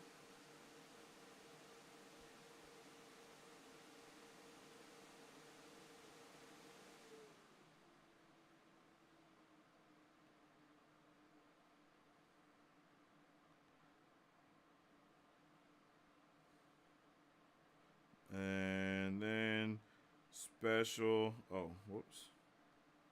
And then special.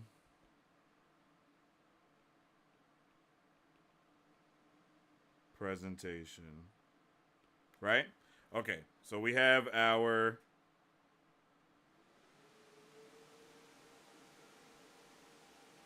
things right here, right? Okay. So starting off with studios, all right? We have everything in studios is usually going to be MCU. Wait.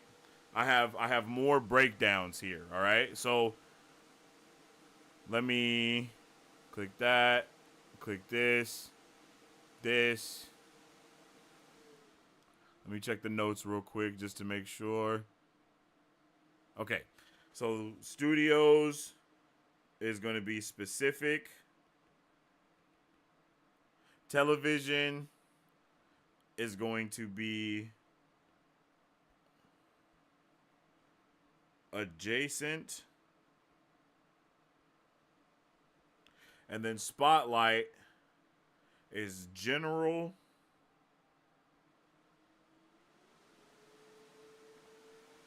This is vague. Whoa.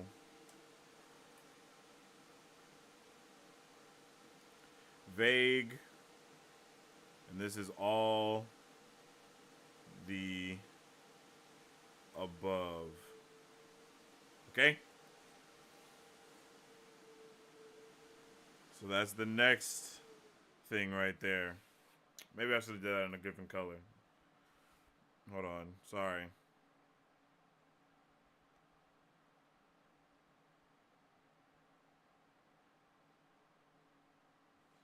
Let's do that all in red. Specific.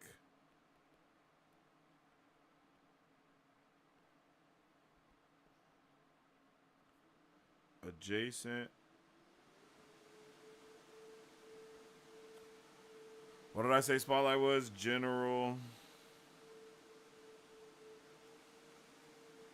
Vague. And then all the above. Right?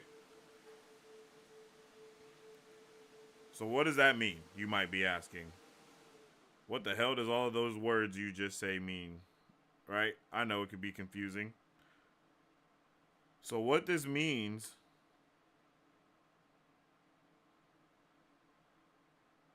my bad. So what this means is that in Marvel Studios, we will be getting specific projects, right? It's going to be specific MCU projects. Yeah, so this line right here. Okay, boom. Here we go. Banners.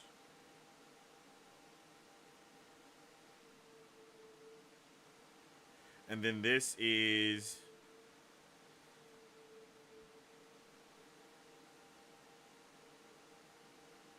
MCU. I'm just going to put continuity. How about that? Continuity. Is that I think we all understand what those terms mean in regards to them, right? So we have the banners, which is studios, television, spotlight, animation, and then special presentation. Okay. Then, oh wait, I didn't notice this was still crooked. Let's make that as not crooked as possible. Boom. Special presentation, and then we have continuity, which is this is the specific MCU continuity. This is adjacent to the MCU continuity. This is general to the MCU continuity. This is vaguely MCU continuity, and then of course special presentations is all the above. Now let's talk about what that means. All right. Oh, now we got to go to the next. Now here is the next specifications for these terms. All right, let's go blue with this. All right, and so for this one, this is movies. Whoops. Marvel Studios is going to generally be movies. That's usually what's going to happen there. Almost all the time it's going to be movies. Almost all the time. Television is, of course, shows, but these are, I don't want to say more cinematic, but I want to say these are more of the, like, I want to say like a weekly release, maybe? Weekly TV. Let's do that. Let's do that. Weekly TV. How about that? All right?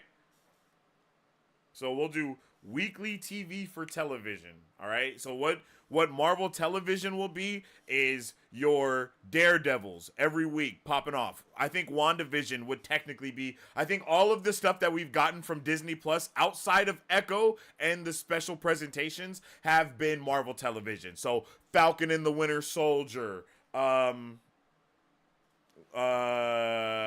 would I put these at? I don't know where to put this stuff at. Damn, I should have. Okay, my brain is moving, but I'm just gonna write the stuff down while I'm talking, and then I'll erase it. Okay, so of course, Marvel Studios. We know what that is. That's all the movies, yo. All the movies. That's Marvel Studios. Television, you have, Falcon and the Winter Soldier. You have WandaVision. You have, Moon Knight. You have Miss Marvel. Literally everything that has come out over there so far on that weekly TV. Again, She-Hulk, all that type of stuff. That's specific to Marvel Television as we know it right now, all right? We're not going to really talk about the Netflix Daredevil show right now. We're not going to talk about any of that. We're not going to talk about anything that's not like MCU for show, right? We can't really insert Daredevil here until after we get the Daredevil show because we know that it is going to be within continuity of the MCU, but it's going to also not take every single thing that the Netflix show has done. So we got to kind of, we got to kind of be wary with that to a certain extent, of course, right? TV. Boom. All right. And then back to black. And then, so for Spotlight, like I said, that's Echo. I think Echo is the only spotlight that we've gotten so far, but if they were to do anything else, it would be, that's where we would go with that. You know what I mean? So Echo, Echo, all that other stuff going on. Echo is basically spotlight, and that is going to be, that's going to be, I guess you can say like, I would like to say like, that's more of like, binge movies, weekly TV, binge binge, that's going to be the binge stuff. So that's all the episodes are out at one time. Animation, that's obviously cartoon. That's obviously the cartoons that we've gotten. And whether that be What If, whether that be X-Men 97, Eye of Wakanda, which we're supposed to be getting later on. There's a lot of different stuff going on there. A whole bunch of it, right? So that's where we really got to be not weary, but we gotta feel the vibe there and see what's going on. So again, we got the cartoons coming under animation, all of them, and the reason. Okay, and then we have the special presentation, which will most likely be one-off movies.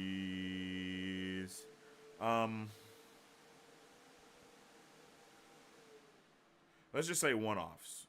Oops. Let's go one-offs. Right? So we have, and then let's line that. Boom.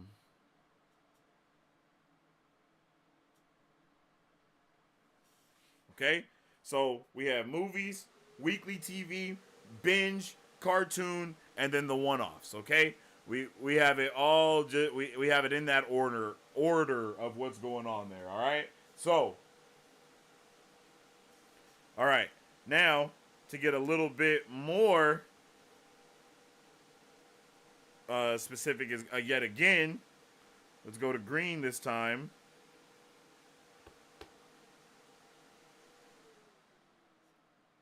So when it comes to so let's talk okay. So we have banners, we have continuity, we have, let's go projects.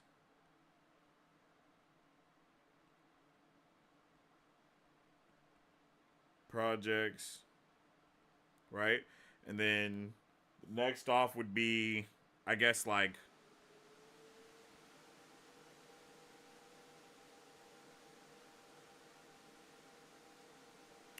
Oh. Okay, this is what we're going to do. Instead of continuity here, we're going to put saga. We're going to put saga right here instead. Because that's really what I'm talking about.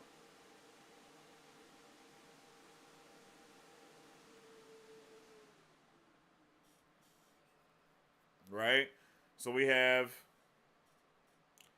Well, I guess technically we could have both of those be two different things.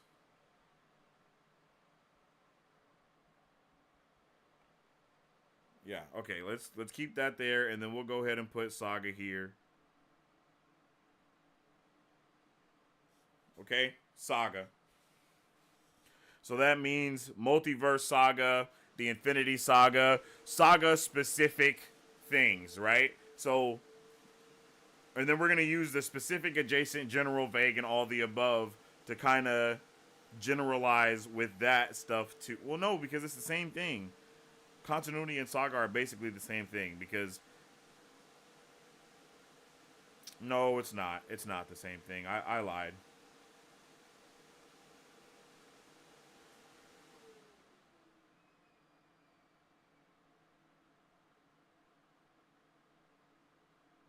Right, so let's go back to green.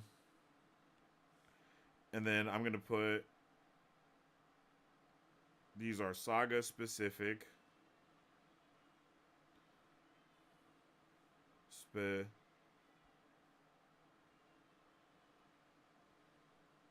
Specific.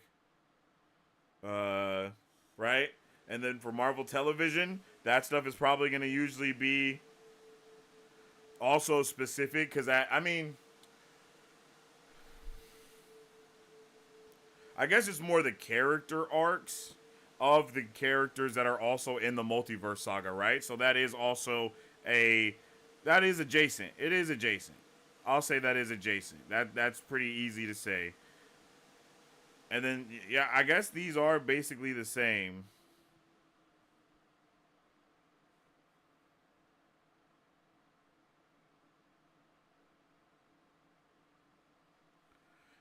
But this, for animation, though, it is both adjacent and general, right? Because we have stuff that is going to the MCU saga, like it is part of the saga, and stuff that's not part of the saga. We have stuff that is within continuity. Okay, so I do need to change these around then. I understand. And then the special presentations, of course, is all the above. All the above. So we'll just change these two things around right here.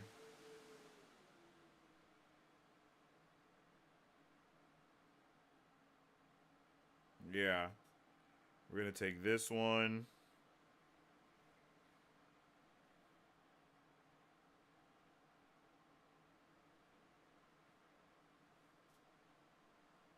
We're going to take that and...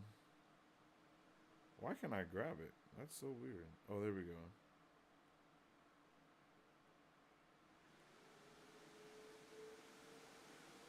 Go down here. Come on, bro. What's happening? All right, and then let's grab this one. And go ahead and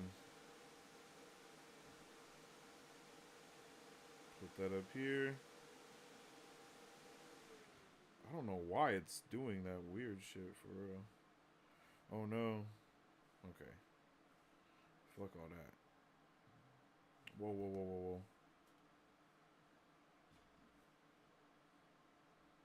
Continuity.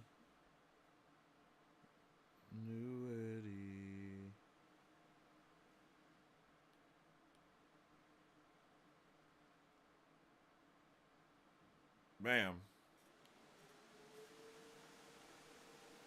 Right? Okay. So again, we're just zeroing in and all of these things, right? On all of these terms, right? We got the banners, we got the saga, we got the projects, we got the continuity. I think that's basically all of the things right there. So Marvel Studios will have saga specific movies that are within the continuity of the Marvel Cinematic Universe. Marvel Television will have saga adjacent weekly television projects that are adjacent to the continuity. So we have things like WandaVision, right? It's adjacent because it's not inherently about the multiverse saga, but it is because it directly gets us into what's going on with Doctor Strange and the Multiverse of Madness and all that stuff going on, right? And then the same with Falcon and the Winter Soldier. It's adjacent to the saga because Captain America will one day be in the,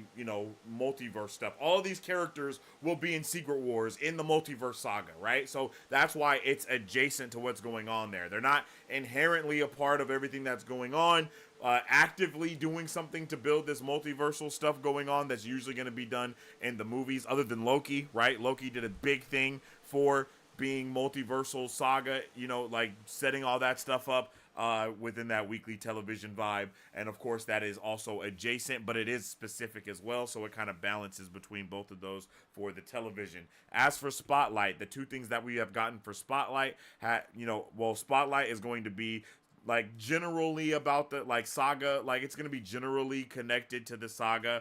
It's going to be like the binge-worthy stuff, the things that they're dropping all at once. It's not going to be that weekly television vibe. And again, it's generally connected to the continuity of the MCU. Again, with Echo, right? She really doesn't have anything to do with the wider MCU or like that, but it's more of giving us a precursor to what's going to be going on with Kingpin and what to, get ready for when we see her the next time, right? Same thing with Hawkeye. It was just kind of building up the Defender stuff that's going to be going on within the multiverse saga as well.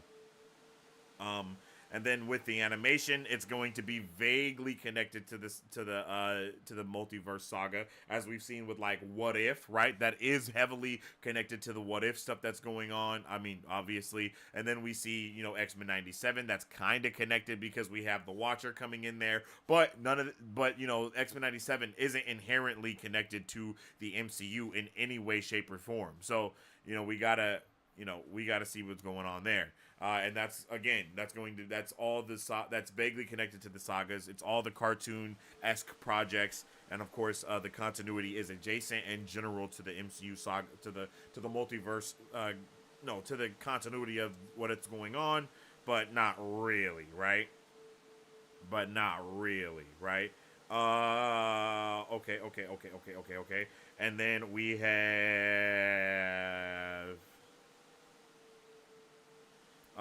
the special presentations, which is kind of basically it's all the above, right? So it can be specific, it can be general, it can be vague. It doesn't really matter. We talked about Werewolf by Night, right? That's in the MCU. It's adjacent to the MCU, but it has nothing to do with the the saga that we're in right now, and we really don't know where it falls in line with continuity of anything either. We don't know either of those things. You know what I mean? We don't really understand what's happening there. So when it comes to those specific projects and those banners and all of that stuff, that's kind of the breakdown of how those go and what it's going to be looking like. So I know it can be confusing, but really Marvel Studios has created all of these other banners that are going to be falling within these banners that we have already, because you know the general audiences are very confused as to what they can hop in at, like what they can watch, and if they have to watch every other multiverse, every other MCU movie and show in order to understand what's going on.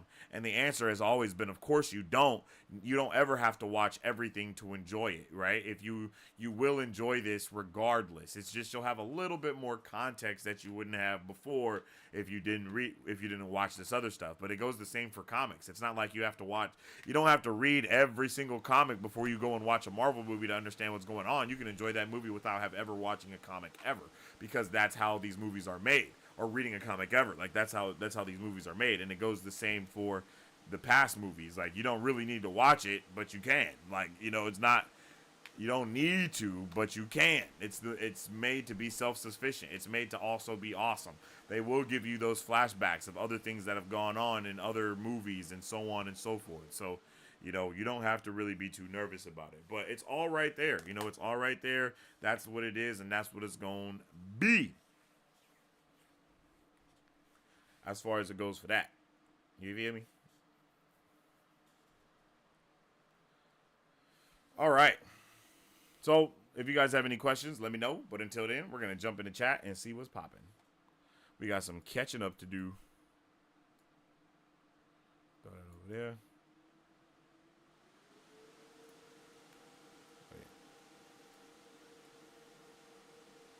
Boom.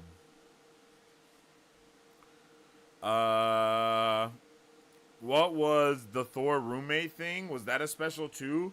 The agent thing with Happy and Carson? I don't know what that was. I don't think they even had any. They didn't even have any definitions for things back then.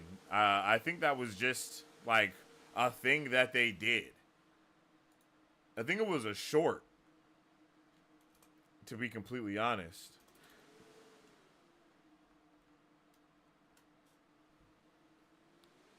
But they didn't do enough of those to create like an entire new banner for it. You know what I mean?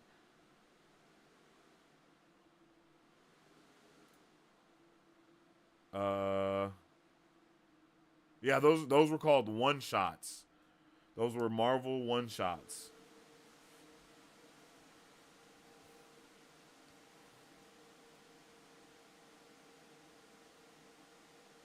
TV include cartoon or just live action? Yeah, TV is all live action stuff.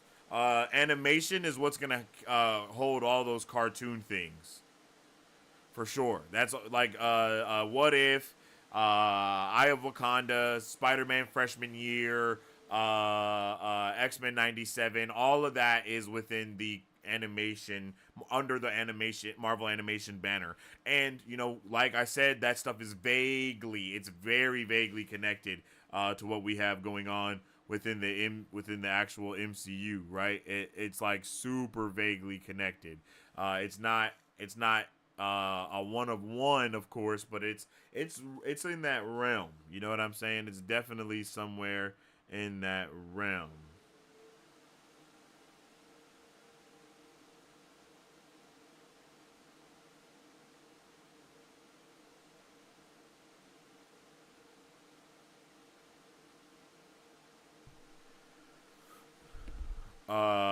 Animation tends to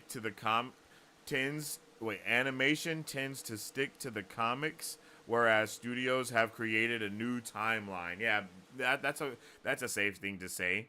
Animation is a lot more comic like, but I mean, even with the animations, right? The animation and studios and television all take from the comics, but it's just that animation is way more. They're allowed to get away with way more creative liberties within that realm of animation. Us as the viewers will forgive a lot more with animation than we will with live action. That's just how it is.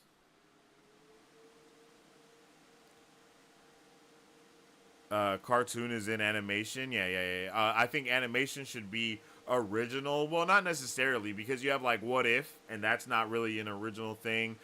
Spider-Man freshman year is also like a not really, you know, that, because that's I'm pretty sure Spider-Man freshman year is basically what if Norman Osborn took Peter under his wing instead of Tony Stark. I'm pretty sure that's like the basis of it, if I'm not mistaken. So, you know, that's why you gotta kind of, I think Marvel animation is a good thing to say, because some stuff will be super one of one, like X-Men 97, like taking a lot of creative liberties from the comics, but then you'll have things like What If that's not taking a lot of liberties from the comics, and then you have things like Eye of Wakanda, which probably is going to be another MCU, or that is within the MCU continuity for sure. Like Eye of Wakanda is about our Wakanda in the Marvel Cinematic Universe, not a multiversal one, you know?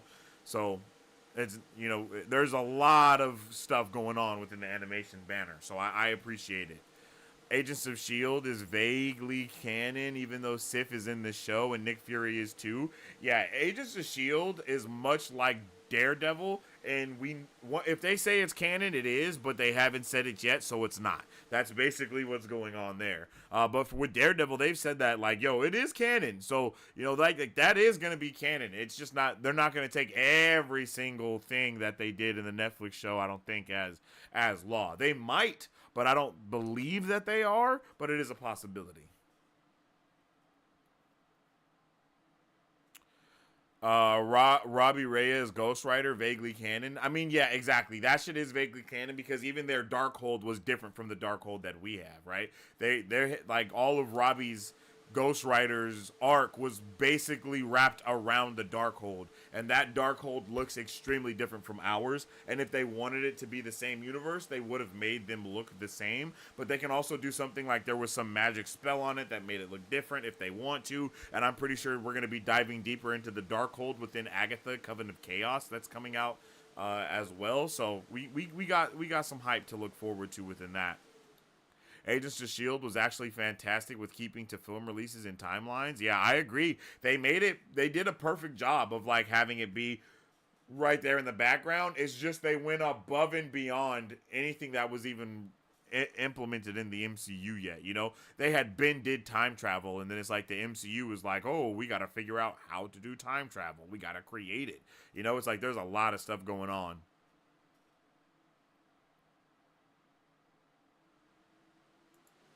Pyro was an Inhuman, though. Had me sifting through X-Men comics like, wait, what? Was he? I'm pretty sure Pyro's an X-Men, though. Not an X-Men, I mean a mutant, right? Hasn't he always been that way? Where's my big book of Marvel? Hold up. Let's get the big book of Marvel.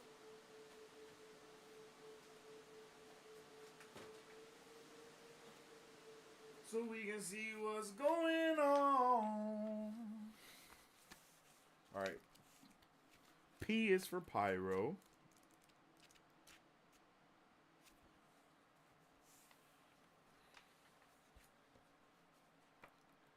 Elemental P, Y,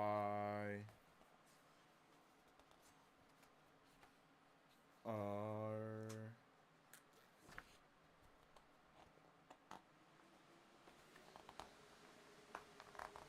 Do they not have Pyro, my boy? That's disrespectful.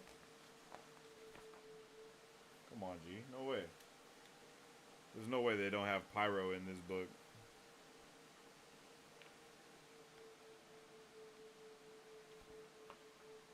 Gotta go to the index. Hold up.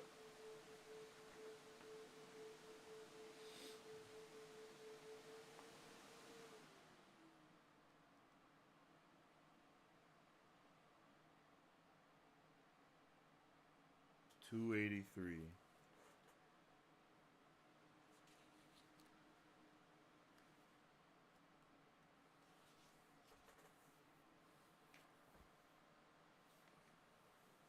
Okay, here we go. Pyro, first appearance, Uncanny X-Men, number 141, January 1981. Real name, St. John Allardyce. And his special powers is he can control and manipulate flames within his immediate vicinity. Though he could not produce flames himself, his insulated costume has built-in flamethrowers. Born in Sydney, Australia, Pyro won fame as a novelist until Mystique convinced him to join their Brotherhood of Evil. As the flame-shaping Pyro, he battled the X-Men and remained with his teammates when they transitioned into the U.S. government-sanctioned Freedom Force. Teenage Mutant Simon Lasker also took on the name Pyro when he joined a new incarnation of the Brotherhood of Mutants before changing his ways and joining the X-Men. Yeah, I don't think Pyro was ever Inhuman, my boy.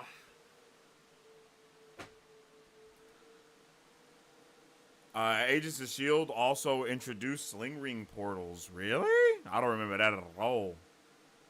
Not at all. Inhuman, that could have carried on. Yeah, the show Inhumans was bad. In comics, the X-Men are heavily involved. Not surprised it got cut out. Yeah. I feel you there.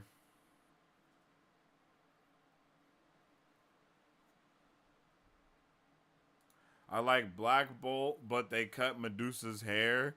The show was bad.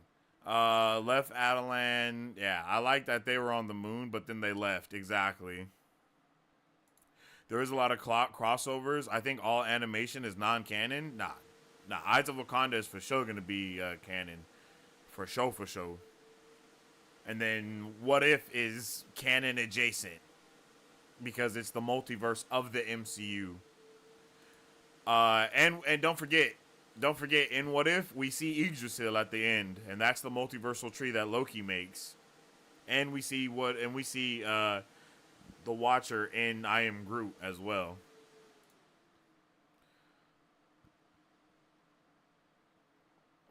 Will they use more X-Men though? Probably. Nobody really knows very many Inhumans, and they are kind of messed up. Yeah, I thought they were going to be introducing Black Bolt in the Marvels, but they ended up not doing that for some reason. So.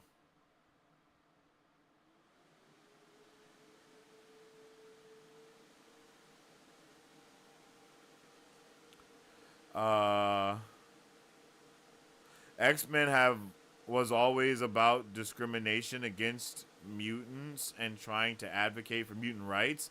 Inhuman was the mutants trying to find a home. Inhumans, they were always trying to find somewhere. You know what I mean? Can't wait for Blade to be used. Yeah, Blade is gonna be fire, bro. Like, for real, Blade is gonna be insane. I cannot wait to check out Blade. Like, there's been a lot of changes and rewrites going to Blade, but still, it seems like it's going to be amazing. So I'm extra hyped for that. Oh, Pyro was an Inhuman in Agents of S.H.I.E.L.D.? Yeah, they didn't even have the rights to mutants back then, so they had to change up everything. I like that they went the Inhumans route with Agents of S.H.I.E.L.D., you know? I thought that was dope, but, you know, that has nothing to do with what they're doing in... It's like, oh, yeah, and the reason why I really feel like Agents of S.H.I.E.L.D. is not canon is because they had a perfect opportunity to use Miss Marvel to make Inhumans canon since she is a Inhuman, but instead... they made her a mutant, so I mean, in my opinion, that made it even more less canonizing Inhumans within the MCU. Until we had Black Bolt and Multiverse of Madness, of course, but I mean, like, that's a different multiverse altogether, so that doesn't even count.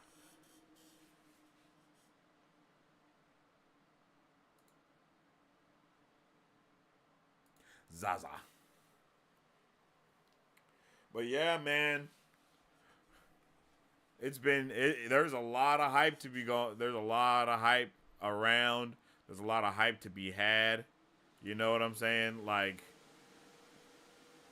we are so close to all of these amazing shows coming out. It's ridiculous. I can't even begin to explain how excited I am to go onto this journey of just amazing Marvel content left and right. I mean, we've already got some really dope content, and I think we're going to continue getting really dope content. So I hope you guys are excited. I hope you guys are ready because, man, Deadpool is going to be right around the corner. We're about to have Star Wars, The Acolyte drop soon. Like, we just got all these projects going on, and it's just what a time to be a nerd. Part 3, I think. And we're not, and now it's like we finally get to be nerdy about a whole bunch of other stuff outside of Marvel because Marvel has taken over everything for so long. But it's like we're about to be ready and nerdy for all of the other things that are going to be happening, and I just cannot wait. And I hope you guys can't wait too. And if you haven't already, make sure you follow us on all social media at Marvel Bros to stay up to date with all things Marvel and everything pop culture. You can also follow me on social media at Sensei Finito to stay up to date with all my thoughts, theories, and opinions on whatever particular thing I may be partaking in at that particular time. And, of course, check out that weekly podcast wherever you check out podcasts at. Again, I appreciate each and every one of you for tuning in with me and just chilling and vibing as we talked about Deadpool and all these new Marvel banners. And I truly hope you guys have a fantastic rest of your day. As I always say, stay awesome, stay nerdy, and don't forget to stay marvelous. Excelsior. If you guys would like to support Marvel Bros, all you gotta do is visit our website at www.marvelbros.com and buy some merch. Represent the superfan. Or you can join our Patreon to get early access to content, patron-only scoops, giveaways, private Q&As, and those sacred watch parties. We appreciate you guys. We'll catch you on the next one. Excelsior. On today's pop culture news update,